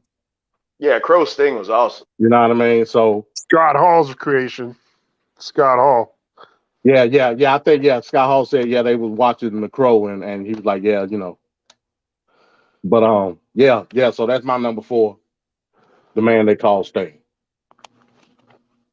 All right. Steve Austin. Stunned Steve Austin? No, Stone Cold. Hell no. Come on, man. Come on, man. Wait a minute. Stunned Steve Austin is no slouch either. Multi-time champion? Yeah, but he ain't on nobody's top 10, I tell you that. Oh Lord. So my number 3, I was gonna pull another one of those duels because these guys are linked at the hips, but I'm not gonna do it. I'm gonna make a stand. Lord. So Rock gets bumped out of my top 10 because he was tied at number 3 with the biggest draw in wrestling and the man that basically single-handedly saved Vince McMahon's company in 1998, Stone Cold Steve Austin is my number 3. Legendary. Legendary. Awesome. He can bring the heat. You The can't say man that that bad that, about that Stone Cold. WCW didn't. The man that WCW didn't know what to do with. Yeah, he damn entertaining motherfucker WCW right gave there, bro. away WCW gave away two of the greatest wrestlers of all time, Undertaker, and so you couldn't Motherfucker's entertaining, bro. accidentally do worse. Well, three. I know you won't give him credit, but three. Triple Oh, H. Triple H. well, yeah, you could say that too. Oh, Okay, so man. that's three of the biggest stars in the history of the damn game, and they gave those three guys away, and that's really what did them in. Oh Lord! Mm. All right, so my number 3 is going to be The Undertaker. 30 plus years, 30 years in the WWF. Again, like we said before, loyal to the soil. And I just think that he was very instrumental in, even if he wasn't the main draw, he was still big enough. Even without the title, he was still big enough to command the respect of the audience and other wrestlers to watch and tune in to see what was going on. So even though he may not have been the biggest draw a particular year, he was still a top attraction always. And to do it for that long a period of time, to stay relevant for that period of time, you got to give it to The Undertaker. Number 3. My number 3, I'm gonna go with Dusty Rhodes, just because it Big was Dust. yeah, oh yeah. And I'm talking about old school Dusty, NW, before NWA, man. NWA Dusty. Yeah. See, Trevor, man, this thing goes way back, man. I'm trying to tell you. No, but I'm a Dusty Rhodes fan. Like you gotta understand. No, I understand, but I'm trying to understand what period, what era did you start at watch wrestling? Because I'm The golden era. I started in 1985. 85. Okay, 85. Okay, fair enough.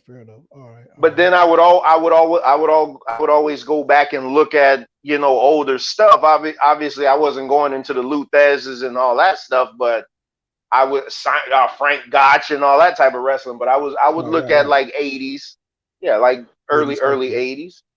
Okay, fair enough.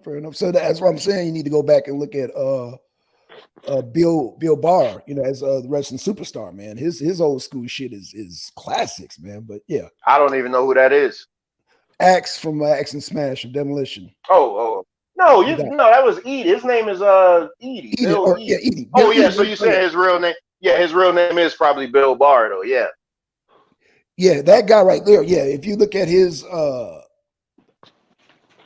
old matches, man, and even his promos, his skits, man, that shit was classic, man.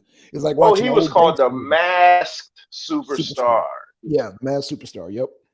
And watch all its promos and everything. It's like watching an old goddamn gangster flick, man. I love that shit. Yeah. That's old GCW stuff right there, man. Yeah. Old school Georgia Championship wrestling. Yep. Yeah, I'm looking him up on Google right now, so I saved some of his stuff. Yeah, y'all gotta watch that, man. If y'all, watch that. That's some classic stuff right there. But yeah, Dusty Rhodes, my number 3. And Dusty also had sellout matches against superstar Billy Graham in Madison Square Garden as well. Yeah. Classic stuff there. Dusty been bringing it for a long time, so he's at a high level. And the fact that he had that body type to be able to work the way he did. Right, because he would do 1-hour matches with Flair on a nightly basis, so that said a lot right there. Yeah. All right, my turn. Number 3. Yep. Number 3, man. You talk about your songs. You talk about your John 3:16. Well, Austin 3:16 said, "I just whipped your ass."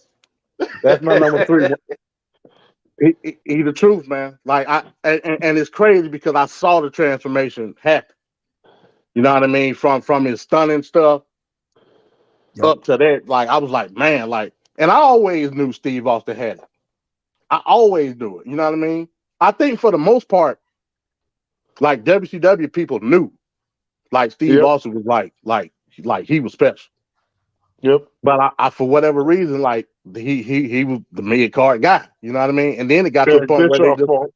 It was yeah Bischoff yeah fault. yeah. You know what I mean? Like phenomenal TV championship run Yep. in WCW. They should You know have what I mean? they should have never broke up the Hollywood Blondes either. Yeah, No. the Hollywood Blondes. You know what I mean? It even got to a point. If you remember on WCW on TV, they had the little promo where Flair was getting the Hollywood Blondes over. They were trying everything Yeah. to try to get Hollywood, and for the most part, I mean, they kind of were. There go that You know what I name mean? again, Ric Flair. Yeah. So I mean, Austin, I always knew Austin was good. You know what I mean? On top of being like a good wrestler, like he wasn't no like slouch in the ring. You know what I mean? Like he was good, real good. You know what I mean? Like stun gun, spine, all that stuff. You know, he was good. Yep. But and King of the Ring changed everything. You know what I mean? Yeah. And I give credit to the Ultimate Man. He saw the vision. And he started an era that changed wrestling forever. Well, I give credit to Austin's wife, who said, "Eat your Yeah, dinner before you for get coming up with stone that cold." name. Yeah. Yeah. For giving them that name. Yeah. Yeah. Because Yeah, they were so- gonna call him Chili. They were gonna call him Chili McFreeze. It's Yeah, classic that's- WWF. That is what WWF does that right sounds there. like something. That sounds like something Corny. Vince will go with. Yeah. Cornball Yeah, stuff. that sounds like something Vince will go with. But yeah, Yeah. Austin, man, Austin changed the game with you know ushering in the Attitude Era. He changed. So I'm going 3. Steve But Austin. you got to give some of that credit to ECW, because ECW is what's really motivating a Yeah. lot of that Yeah, attitude yeah. stuff. That attitude Yeah. doesn't come into play without ECW. Yeah, I never forget the promo he cut on Sandman and Mikey Ripwreck. Yeah. You know, he said, "You smoking cigarettes?" He said, "I'll run circles around your ass." He was talking, "Hey, Mad Superstar was good," and the way he put over Mikey Ripwreck like that was classic. Yeah. You know what I mean? That was And classic. he used to murder woman on the mic too. Oh my God, in ECW. Man, Yeah. he used to he used to talk about her so bad. Yeah. So yeah. Like I said, man, you saw like what Austin could be. You know what I mean? And to Vincent's credit, he made something out of it. So yeah, I'm giving 3 to Austin.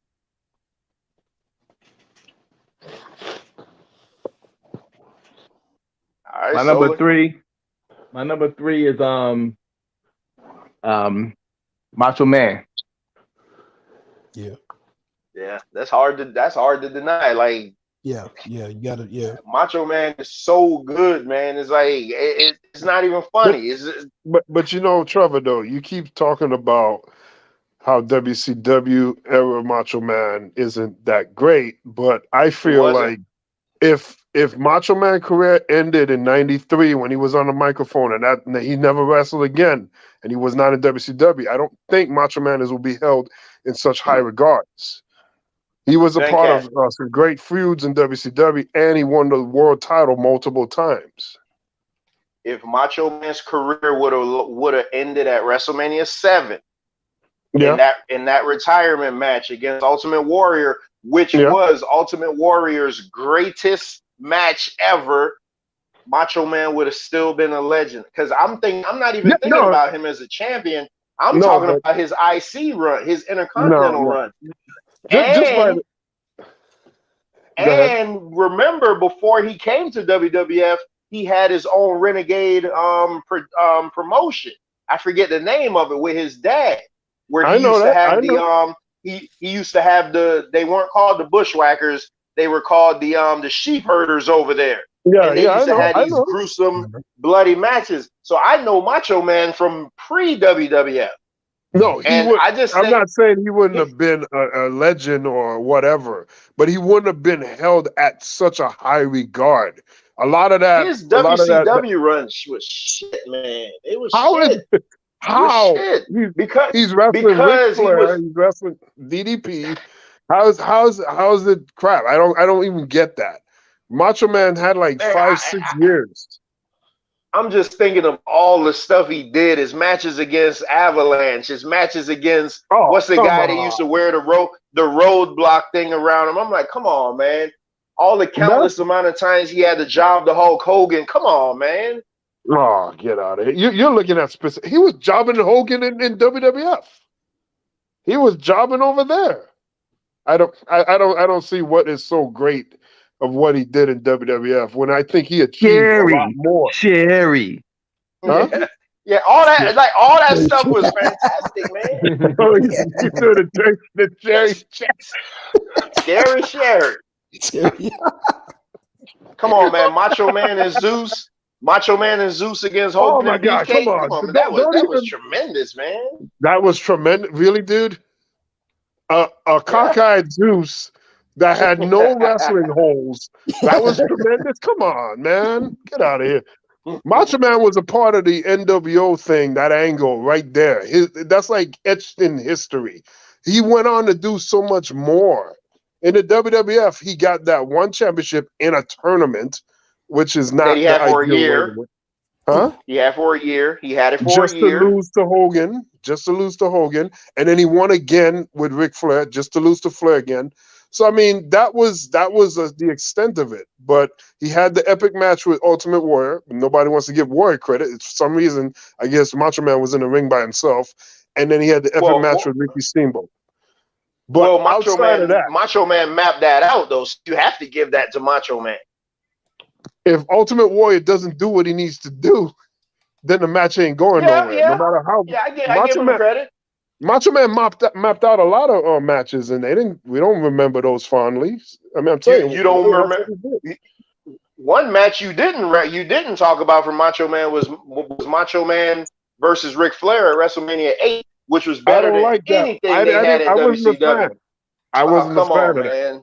I wasn't talking about, man. I wasn't a fan. Of course you weren't. Of course you weren't. I didn't like that. I didn't like the way they handled Sid Justice showing up all goofy, and then he got yeah, but that was in the main event though. You're talking about the main event. I'm talking about Savage and Flair. Those were the two. All I remember from that WrestleMania is Savage, Flair, and Bret Hart and Rowdy Piper. Bret Hart and Rowdy Piper. It was a double main event, and Flair. Yeah, but that Hogan Justice sucked. I didn't. Of course it sucked. But I'm just saying, Macho Man did great things in WCW. If you take away that part, I don't think Macho Man is as highly revered. He will always be revered for what he did, but without that other part of his career, it's like Kobe Bryant not having the 24 run. You only had Kobe Bryant 8. You have to have that other part to get him to that higher level. And I just think you're just short-sighting his body of work. I don't think you appreciate it.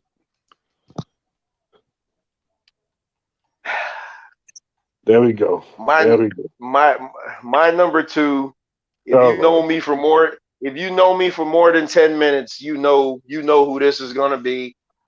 This is the guy that I saw that got me into wrestling. Oh my God! Yes, I am still a Hulkamaniac. Number 2 is Hulk Hogan. Get out of here with that, man. You know what? You and your Hulkamaniacs could go in the back and take your steroids by yourself, brother.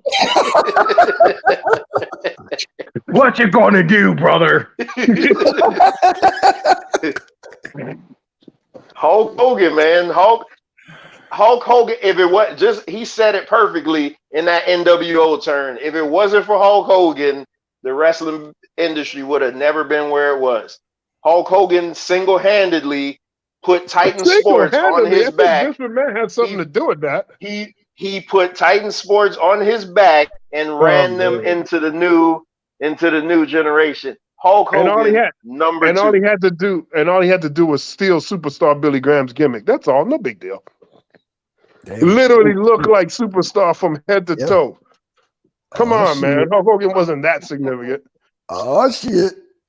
What? He snatched an entire look. And a matter of fact, Jesse Ventura snatched the look from Superstar. Yep. Hogan snatched the look from Jesse and Superstar. And he's running around like I mean, we could, hide your kids, hide your wife. We stealing all personas around here. God. Okay, let's look at this. Since you wanna talk about who did what in WCW, Hulk Hogan basically saved WCW with the NWO run. Yeah, now, he was saving us from Hulk Hogan, which was bringing us down into the ground when people were booing him. Huh? If it wasn't for Hulk Hogan, you guys wouldn't have had that 83-week victory streak. Tell me I'm wrong. You're wrong. And you know why you're wrong? You know why you're wrong? Because for that 83-week streak, most of the time he wasn't even there. Hulk Hogan is like Roman Reigns today. Roman Reigns is actually doing more than Hogan. Hulk Hogan only makes those appearances and laughs on TV, but he doesn't get in the ring very much. And that's how his contract was always. Look at the numbers when he's on TV. It's all about the eyeballs. Yeah. That's what you don't separate the emotion from this. We looking at the dollars that this guy brought. It's a reason why he could say that I want to be the highest paid wrestler. Hogan was big. Hogan was big. Yeah, Hogan. Yeah, Hogan. You cannot discredit Hulk Hogan. Like that's why I understand how the fact you could sit here and try to discredit Hulk Hogan. Like for real. Because when he came to WCW, he wasn't doing that business. It took the mentality of Eric Bischoff stealing New Japan's idea to making the NWO, and it was Hall and Nash coming in that got that whole fire going. Hulk Hogan was just a little cherry on top. The third man. The third man was supposed to be Sting. The third man was supposed to be Sting. Sting would have never carried the NWO the way Hulk Hogan did. Never. Because Sting doesn't have that. Have that charisma like Hogan. That's not true. Because let's reverse it. Let's say WWF had the situation WCW had. So there was two guys that just popped up from WCW and they were saying they were doing an invasion. And then the third guy turned out to be Sting. That would be big ass numbers for WWF. It's the way that it's presented. It would have been something, but Hogan. Not like Hogan. That's what I'm trying to say. Hogan, man, Solar, he knows that. He just don't like Hulk. I've known this guy since the 90s. He's never liked Hulk Hogan. Never. Because that crusty racist, that crusty old racist that need to wash his boots because he's talking all mad trash. I can't give him full credit because I see the flaws in what he did. He made wrestling dull. He made wrestling repetitive. He did. And then he rode a coattail of a hot idea and injected himself. And look how great I am. If Hall and Nash didn't come out there and was doing that, it wouldn't have been a big deal because Hulk Hogan was already being forgotten and booed out of the arena. In 94, 95, they were booing him out of the arena. So it's not a big deal to me. You know what I mean? Like Hulk Hogan, yeah, he made his mark, but I think he tries to go overboard with that. He goes over getting too much credit. And he acts like Vince McMahon didn't have anything to do with his WWF career. I mean, come on. It's crazy. All right, give your counter, Venkat. Give your counter.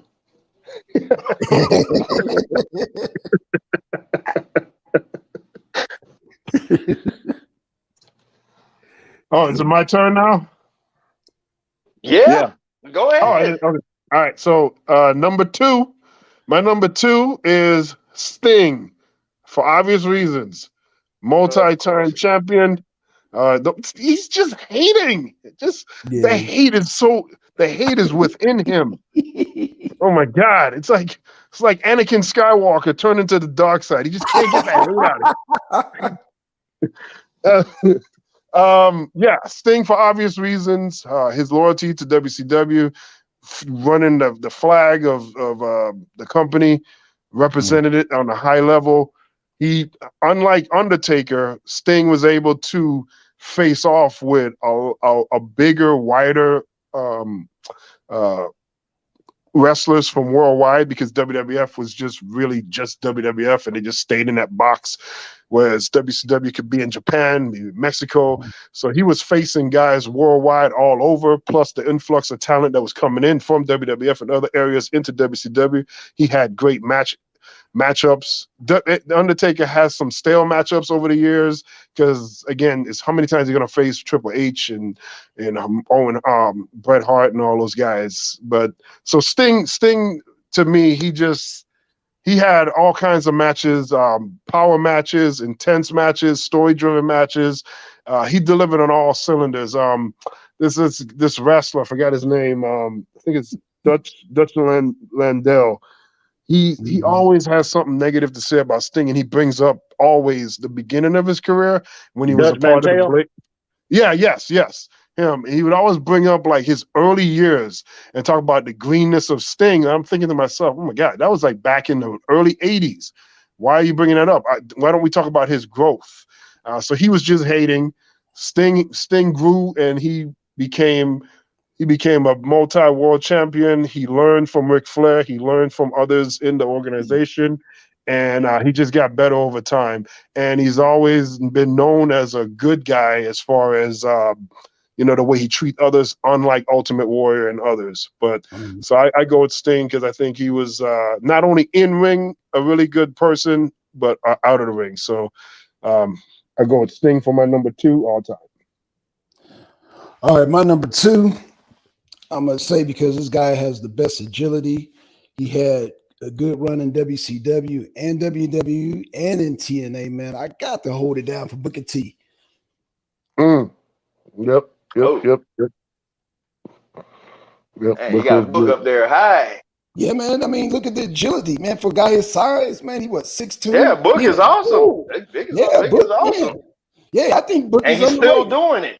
Yeah, he's still doing it. Right. He's in the independent circle. Yeah, man. And man, that dude got incredible moves. I think he's underrated, man. I think Booker T is definitely that underrated. Harlem Hangover, the sidekick. Yeah, Harlem Hangover was fire. Yeah. In fact, one of the best matches Rock said he had was against Booker T. The Harlem Hangover. Yeah, the Harlem Hangover was awesome, man. Yeah, that was good. All right, my turn. He got Book up there high, though. All right, so Trevor might like this one, my number 2. And my number 1 and number 2 correlate. And you'll see why. So this person, he got put in a situation where he had to step up, and he actually exceeded the person that left. Shawn Michaels left wrestling, came back in 2002. Yep. When he came back, this person exceeded all expectation and far exceeded him in terms of greatness in WWE. Yep. I saw this person live in Atlanta, Georgia, 2002, win the Royal Rumble. Oh, he gonna say my man. He's probably gonna go down as one of the greatest heels ever in WWE, point blank period. Ever.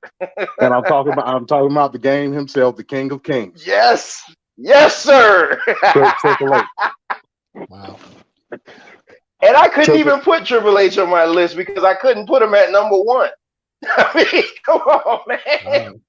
Triple H. You mean the guy that's married to the owner's daughter that could get it? Doesn't matter. It does not matter. Triple H got everything. He was at right place, right time ever since Shawn Michaels went and with that back injury. He was right place, right time. It is what it is. If it was football, if it was basketball, it wouldn't matter. It matters in wrestling because it's scripted and it's storytelling. So he got opportunities. Shit in '96. No, they made him eat shit in '96. Remember, he was supposed to win the King of the Ring. Stone Cold won it instead. The curtain call messed that up. Yeah, no, Triple H, fantastic pick. So overrated. Pick. So from the curtain call on, he worked his way in the system of WWF and exceeded all expectations. I can't give him number credit. Again, he's going to probably go down as, if not the greatest, one of the greatest heels ever in WWF history, along with the excellent work rate. Exactly. Nobody could tell a story in the ring in WWF like Triple H could. Like the ring, like he the greatest ring psychologist ever in terms of, I'm talking about WWF. To me, he's the great like psychology.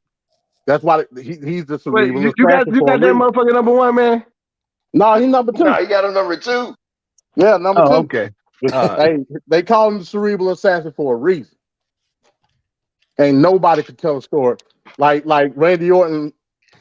As far as like telling a story in the ring, Randy Orton would be my neck. But he learned that from Triple H. Mm. You know what I mean? Triple H is like he the man. I can't, you know. And I'm a WCW person. But hey, he's the man, man. But you could be unbiased though, unlike this other guy that's on the line. like when I'm taking it. I'm looking at it from the aspect of when Shawn left with the back injury, how he was still able to maintain DX, take DX and eclipse DX as a whole to become the game. Now you could say, okay, maybe that was because he was smashing Steph at the time, whatever. You know what I mean? But he finessed it good. You know what I mean? And he was able to become what you see today. He is the man, like literally. So Because yeah, that's my Daddy number said 2, man. The King of Kings. That's my number 2.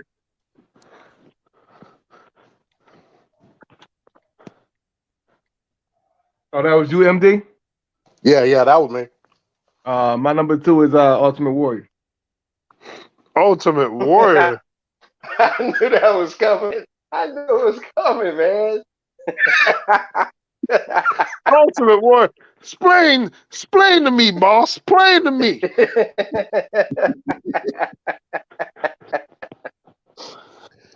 I mean, he had a short run. He had the full package, though, man. He was entertaining. You know what I'm saying? I like his wrestling moves. He had the title. Like, why not? Right. It seems like everybody you picking has steroids in their veins. What's going on here? Hey, man, I think all of them use steroids one way or another. I mean, what you talking about? You seem to have an affinity for the juice. I don't know what's going on.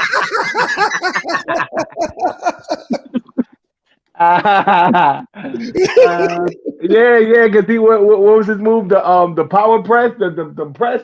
Yeah, that gorilla press. Gorilla press, throw the nigga over the shoulder, then hit the ropes and jump on them. That shit was the shit, bro. I don't know what the fuck you talking about, bro. But you gotta understand, Venkat, a lot of us was wrestling. We were enamored with these characters, man. When you see somebody like Ultimate Warrior, you can't help but go crazy with him shaking the rope bro, and like, you know what running I'm to the saying? ring. Like, Come on, man. Yeah, that Man, was nothing but energy right there. Yeah, if Ultimate Warrior if Ultimate Warrior, if he wasn't so stupid, he could have eclipsed Hogan. Right. Yeah, he was on the verge. He had the momentum, but you know, yeah. He could have eclipsed.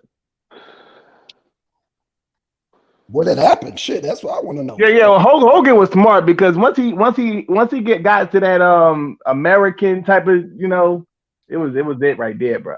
Yeah. You know what I'm saying? Well, Hulk Hogan plays politics, one of the most dastardly bastards in wrestling history, where he'll try to undercut an up-and-comer. He did it to Warrior, he did it to Undertaker. Undertaker told the story about Survivor Series where Ric Flair put the steel chair on the floor, on the ring, and he's supposed to pile drive him. So Undertaker tucked his neck in and did the pile driver, making sure he protected him. And he was like, "Oh, brother, you got me." And then he told Vince McMahon and all of them in the back to how he's like hurting them on purpose and all this.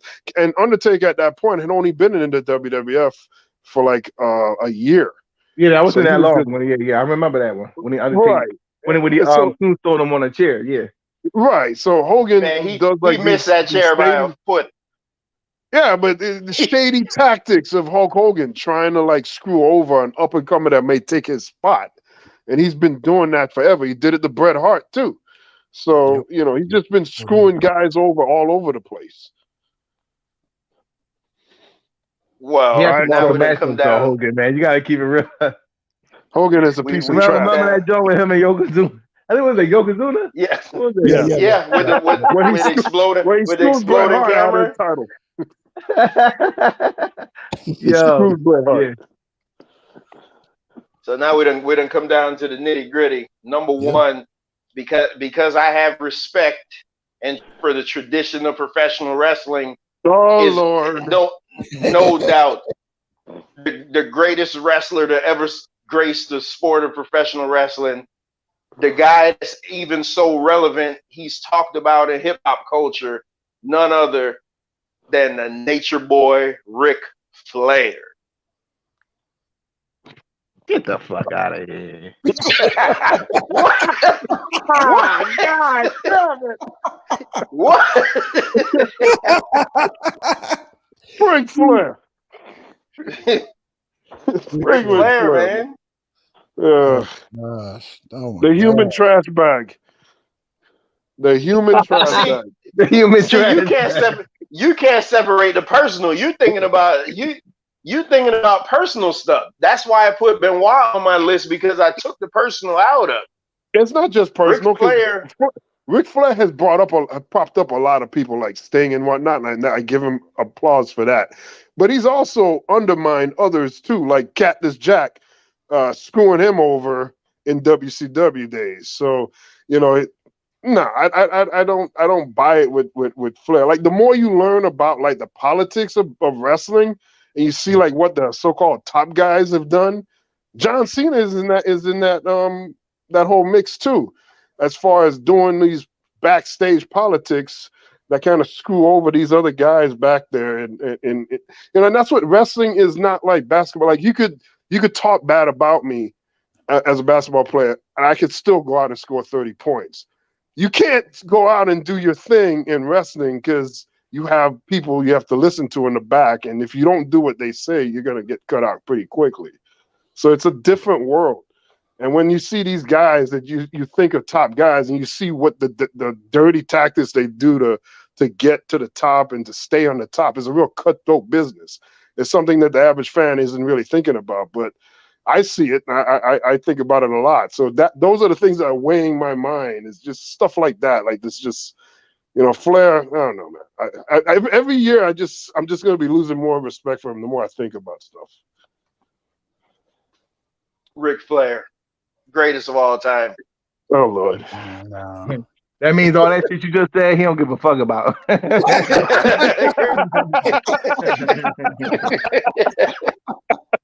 Oh shit. So who's your number one? My number one pick is for a guy that deserves it. From day one, he got the Rookie of the Year when he came in. He won the TV title a month into his run in WCW. And then he went all the way to the top in WWE. That's Stone Cold Steve Austin. I thought about it for the longest. There's reasons not to put him there. Like, his run is not that long. As like with The Rock, Austin doesn't have that long run. The Austin 316 run is pretty much 96 up. But by 2000, 2001, the neck injury and all these other injuries, he was just a TV personality on screen for most. So he has like a 5-year run. But during those 5 years, it was the greatest 5-year run, greater than Hogan, greater than Flair, greater than Dusty. So I can't ignore that. So, and well worth it, because here's a guy, we talked about these disgusting pieces of dirt trash bags, Flair, Hogan. We talk about those guys, and then we go into a person like Steve Austin, who did it the right way. I can remember when he was a rookie, I used to watch him on ESPN back in 1990, 91. Yeah, I would see him just being Steve Williams, Steve Austin, and he would, in that Texas promotion, just be struggling and working these matches. And then I saw him come into WCW. I saw him work his way up to TV title, US title. and then unceremoniously be dumped by Eric Bischoff, and then for him to make that turn and get into WWE and do what he did, you have to give him much props, and he did it the best that anybody ever did it. So he's my number one, and I'm sticking to it. So I don't disagree with you. I don't disagree with you, but here's one thing I gotta say, because you're being very disingenuous, and I caught you on this a couple of times. There we go. You bring up stuff that Hulk Hogan did. You know, I mentioned Hulk Hogan. First thing you say is rapist. Why, when you say Stone Cold, you don't talk about him being a wife beater? He's not a wife beater. What? He didn't beat up Deborah? He didn't beat up Deborah? Allegedly. All right. Allegedly, yeah, he had problems with his first wife too. Yeah, exactly. He's habitual with this. Do you have any court documents that prove that he's a wife beater? Come on, man. No, you don't. I'm pretty sure. You got any court documents that Hogan is a rapist? Rapist? Not Hogan. Vince McMahon is a rapist. Hulk Hogan is just a dirty piece of trash that used the N-word. Oh my goodness, man. So we can differentiate our pieces of trash because there's a bunch of them all over wrestling. Oh, boy. I'm glad that me and you have not changed since the 90s. Because I'll never agree with you. I'll never agree with you. Never. I don't know why you're so into these guys that are scumbuckets. I mean, this is outright just ridiculous, man. For real. Yeah. But your Stone Cold pick is great. I can't even disagree with it. Okay. All right, cool. Can't disagree. Cool. Oh, and on you, Black Son. Yeah. All right. I'm gonna say, because this man represents, I guess, really the last era besides Booker T, I would say Sting. Because just the era he represented, man. The coming in, he, like I said, fighting Muda. He fought some of the best. Booker T. He fought Hogan. He fought goddamn Rick Rude. He fought fucking Steiner. He fought Big Papa Pump. He fought goddamn. Who did he not fight? Well, he didn't fight Undertaker, but everybody off that other circuit, like I said, WCW, he fought. He went down the list. So yeah, I got to put Sting up there. Plus the era he represented, plus his interviews, just promos. Yeah, I think, all, to me, a good package, man. I definitely have to represent Sting. Great pick. Yeah, I ain't got no problem with that. All right, man. Number one. I mean, he transcends what we know as wrestling, man, and he was able to cross genre. You bad if you can cross into the black sector and be an icon within the black sector of society in pro wrestling. From the 80s, whether it was the Greensboro Coliseum, whether it was Charlotte Civic Center, the Omni in Atlanta, like he's done it all. Like he's custom made from head to toe. What else can you say? You know what I mean? Like it's the Nature Boy, Ric Flair. Like the human trash bag. He's the greatest of all time, man. And again, correlation between my number one and number two, because Triple H followed in the footsteps and was able to create that persona in the WWF. You know what I mean? Like Flair handed the baton to Triple H because it's a working model that works. You know what I mean? It's the blueprint on how to be a work over heel in pro wrestling. He's the prototype. That's Flair, the greatest. Yep. Kiss stealing, wheeling, dealing. I mean, what else can you say? He got some fire promos. It is what it is, man. Yeah, he has some fire. Yeah, he kind of made this out. Yeah, he has a new documentary on Peacock.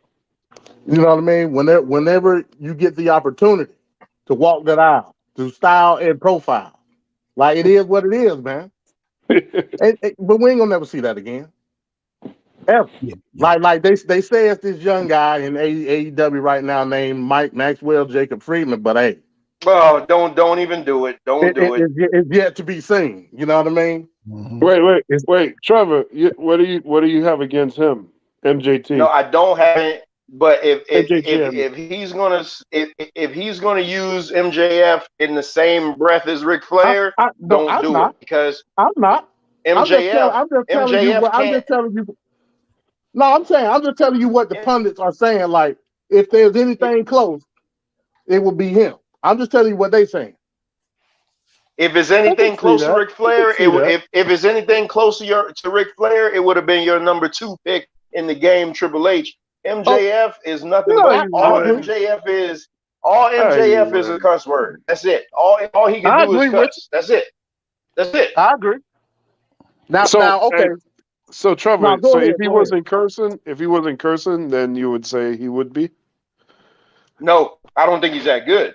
He's gonna Oh, be good, but he's not that good now. you don't. Okay, so you don't feel like he's at that point yet. Oh hell no, hell no. Mhm. Yeah. Okay. So yeah, man. Like Flair, nobody has been able to do what Flair has done in terms of creating the working model as his gimmick is. Like it will forever be established as the greatest.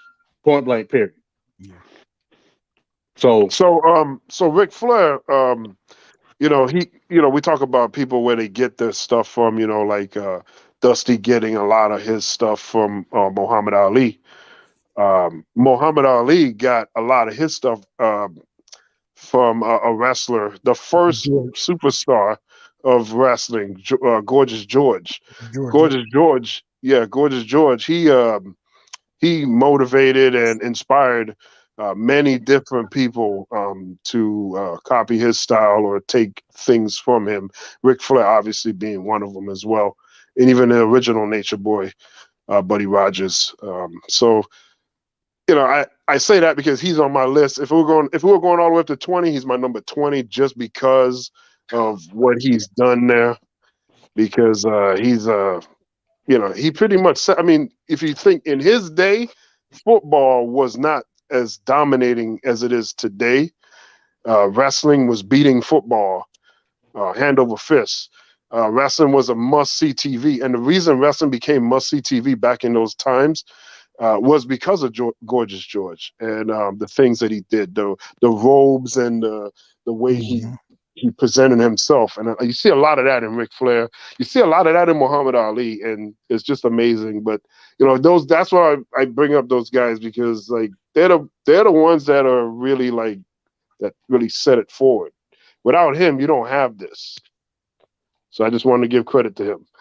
But yeah, Ric Flair, I'm sounding like I'm hating him, but I'm just like disappointed and angry more than anything because just like everybody else, I love Ric Flair, but there's certain aspects that just throw me off with him.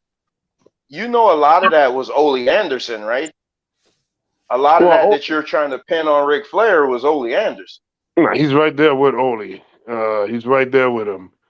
He was saying all kinds of crazy stuff as well. Ole Anderson, yes, he's another trash bag. He's Ole funny. is racist as hell. Yeah, Yeah, Ole is the racist one. Yeah, Ole is so was racist as Flair. fuck. So was Flair. So was Flair. He got caught. Saying that multiple times. All right, Solar, round us out. Yeah, I gotta go with the Undertaker, man. Okay. Okay. Number 1 character, best character ever. Yeah. Yep. Yep. Yeah, I ain't got no. See, these lists so subjective, man, because it's always how you look at it. Venkat obviously looks at it through a bias. I hate WWF eyes, but Oh, wait a minute. Hold on now. If you look at my list, the top guy is a WWF guy. The number 3 guy is a WWF guy. My list has a medley of history in it. But you wouldn't appreciate that being a biased fan goat boy of WWF. We're goating all over the place.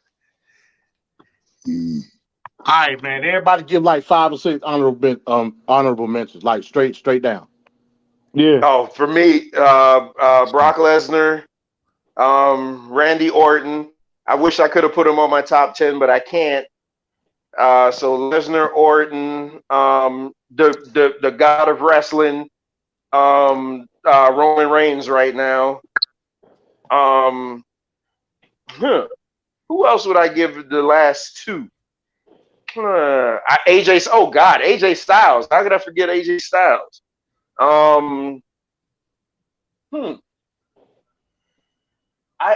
don't know who else. I mean, because I can't put Triple H on an honorable mention, so I can't say Triple H. I don't know. I just got those four at honorable mention. All right. Well, my honorable mentions are Gorgeous George, of course. I'll go AJ Styles. I'll go Brock Lesnar. Bret Hart. I would go Bill Goldberg. Rey Mysterio. Those would be my honorable mentions. I could put Mysterio on mine. Yeah, definitely. I forgot about him. Damn. Well, shit, I'm gonna have to throw damn Eddie on mine. Eddie, of course, the Iron Sheik, both Iron Sheiks. Art Anderson, Mr. Perfect, awesome. Rock, and Brock Lesnar. Arn Anderson is the man. I wish I could. I wish I could have put him on the list, but he is like awesome. Yeah, honorable mentions, man. I got Eddie. I got Eddie Ray. Mr. Perfect. Hogan and Rock. You know, the reason they make my top 10 because I don't, even though they were able to like transcend, but to me, they're not good enough in the ring. So I can't put them on my top 10. So Hope, Rock, Malenko, and that's it. Yeah, Malenko is awesome. He's awesome. Honorable mentions: Jake the Snake, Hitman. Oh, I was a fan of Flying Brian. And, hell yeah, yeah. Who else? Who else I had? Okay, Papa Shango, and he said one more. Not just talking about this is my favorite. This is my favorite punch, man.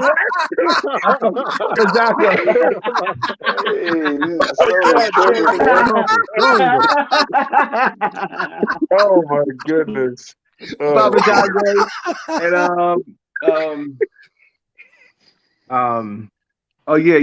El Matador. Yo, Tito. That's Tito Santana. That's not Tito Santana. Yeah, but he didn't. No, but he specifically said El Matador. He not viewing him as the Tito Santana run. Oh my god.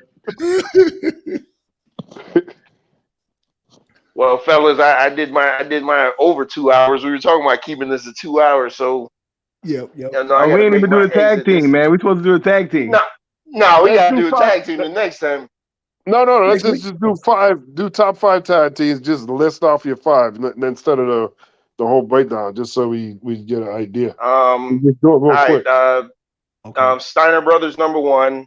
The Road Warriors -- 2, not LLD. The Brain Busters -- 3. The Revival -- 4. Y'all don't even know who the Revival is. Oh shit. And number 5, I gotta say the Usos. Usos? Yeah, the Usos are tremendous. Over Heart Foundation? Over Jimmy Midnight and Jay. Express? Yeah. Oh, Midnight Express was regional. They're not. Come on, man. I'm talking about the Midnight Express of Bobby Eaton and Sweet Stan Lane. That Midnight Express. Dennis Condrey and Eaton were better. Nah, I like Dennis Condrey better, man. Nah, Condrey was better. Stan Lane had those kicks, had those judo kicks. Yeah, and I blame him for the Young Bucks. So there you go. The Young Bucks is not that bad. It's not that they're bad. Worse. They're worse. All right, so my top 5 tag teams, I'm going to say Steiner Brothers, of course, by far. Road Warriors, they're just iconic. Number 3, British Bulldogs, because whenever you had a good match, it's usually British Bulldogs or Heart Foundation involved. Number 4, I would say I'm going to go Doom. Number 5, I'm going to say maybe I'll go either Heart Foundation or Midnight Express. They're interchangeable to me. Man, y'all tripping, man. Y'all tripping. Man, let me give my 5, man. Y'all smoking dope, man. Goddamn, number 1, Demolition. Number 2, Harlem Heat. How y'all leave out Harlem Heat, man? Y'all tripping. Number 3, War Warriors. Number 4, Steiner Brothers. And number 5, British Bulldogs. That's a solid list right there, Black. That's a good list. Yeah, that is. Y'all have Harlem Heat on there, man. What's wrong with y'all? All right, tag teams. Number 1, Steiners. Number 2, Road Warriors. Number 3, Heart Foundation. Number 4, Harlem Heat. Number 5, I'll probably go Brain Buster, number 5. Yeah, the Brain Busters were awesome, man. The Horsemen. I'm calling them Brain Busters. That's the Horsemen. Yeah, I'm talking about the Brain Busters in WWF. They were awesome. Yeah. The tag teams in the 80s were dope, man. Like that's you could make a top. You put me on the spot with that, but had I had real time to think, my list would have been different because I would have probably included the Heart Foundation, and I forgot about the British Bulldogs and wrestling. Hell, you can go. You can go to that. You can go to that Survivor Series. What was it? Survivor Series '89, where they had the 10-man. They had the 20 team tag team match. 20-man tag. You could 20-man elimination, but it was 10 teams. Yeah, you could go to that though. That was and every one of them are top 10. Yeah. And you really can't put Tully and Arn like as a cohesive team in the Horsemen because one time Tully had the TV title, and then the other time Arn had the TV title. So and Tully normally had the US title. Yeah, you can't. Yeah, you can't. Yeah, damn. All right, man. Well, that was so. Just so y'all know, Wednesday we're supposed to do a year-end review, but I got an interview Wednesday. Man, I get my top 5 then, man. Go ahead. Go ahead. I got the Heart Foundation, Road Warriors, Steiner Brothers, and it's not in this order. I like the Rockers and Harlem Heat. Yeah, Rockers are good. No, they were not. They lost every match. But Rockers are a good team. No, they weren't. It was scripted that way, and they got robbed of never being the champions. They can't win the championship if they can't win a match. Well, you remember they did win the title, but the rope broke, so they couldn't show the match on TV. Yeah, that was crazy. Just let it break and just be real about it. Yeah, and instead of refilming it, they just never gave it back to that was so stupid. Yeah, that is stupid. That sounds like Vince McMahon. Yeah, that was a bad decision. But yeah, man, like I was saying, Wednesday we got we wanted to do like a year-end review, so just review like the biggest stories that happened of the year. But I'm doing the interview Wednesday, so we may have to push it to the following week. Okay. Right. And which is probably be better because they just give me more time to think about what I want to say about these stories because I'm the one that really keep up with the current stuff. Yep. Man, Venkat, MD, I'm gonna have to put y'all on the spot, man. What's that? Man, when y'all gonna do y'all interview, man? Come on, man. Y'all on the spot, man. When y'all on the spot. What, a job interview? What are we talking about it? No, for the debate league. Well, I told you, Black Star. I told you, man. Like, I got to get my stuff together in terms of like putting presentation together. That, like, you gonna have to teach me. You know what I mean? Okay. So I mean, they're gonna commit. They're gonna commissioner right there. He'll teach you. Hell, I don't know how to do it. Man, how you gonna say the commissioner gonna teach a debater anything? Wouldn't that be like I want to put something presentable together. You know what I'm saying? I don't just want to be coming out there winging it. You know what I'm saying? Yep, a wingding. That's what it will be, a wingding. So yeah, I mean, you know, but you know, I get it situated, man. And like I said, I don't want to come in mid-season either.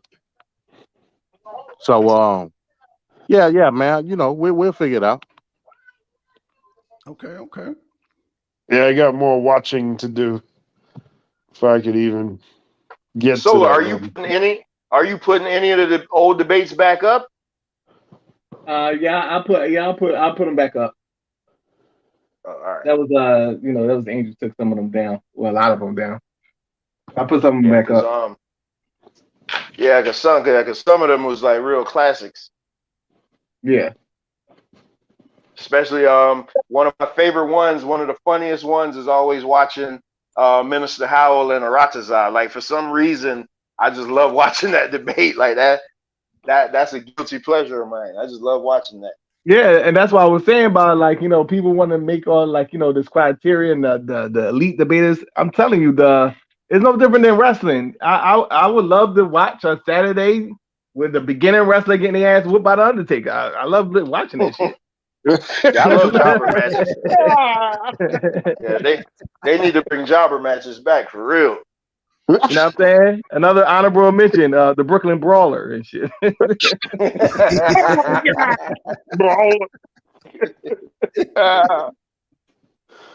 A legend in his own right. A legend in his own right. I'm gonna get out of here, man, so I could spend some time with the little one before she goes to bed. I got it. It was fun. It was fun, definitely. Yeah, definitely. Even though my list, me and MD had the best list clearly, because I mean he had Triple H as number 2. I mean, I would concede to him. I mean, he had Flair. You know, I would concede to him right off the bat. There go Trevor being delusional. All right, fellas, but I'll get up with you. Hey, Black Sun, make sure when you tag this video, though, you tag it with the wrestling promotions. Oh, 10-4. I will. I'm going to get on it right now. All right, fellas. All right, peace. All right, peace. Venkat. All right, y'all. All right, Venkat. All right, y'all. That's it, man. We will see y'all during, let's see, which is first? Okay, so we got Yanga and Blue coming up, and then we got the Hound session for Trevor. So yeah, you got some great stuff coming up, y'all. We out. Oh, tomorrow. Yep, tomorrow morning, if y'all be up, we're gonna have Nature Mom back on. She's going to discuss some business, you know, as far as performing internationally. So we out. Peace, y'all.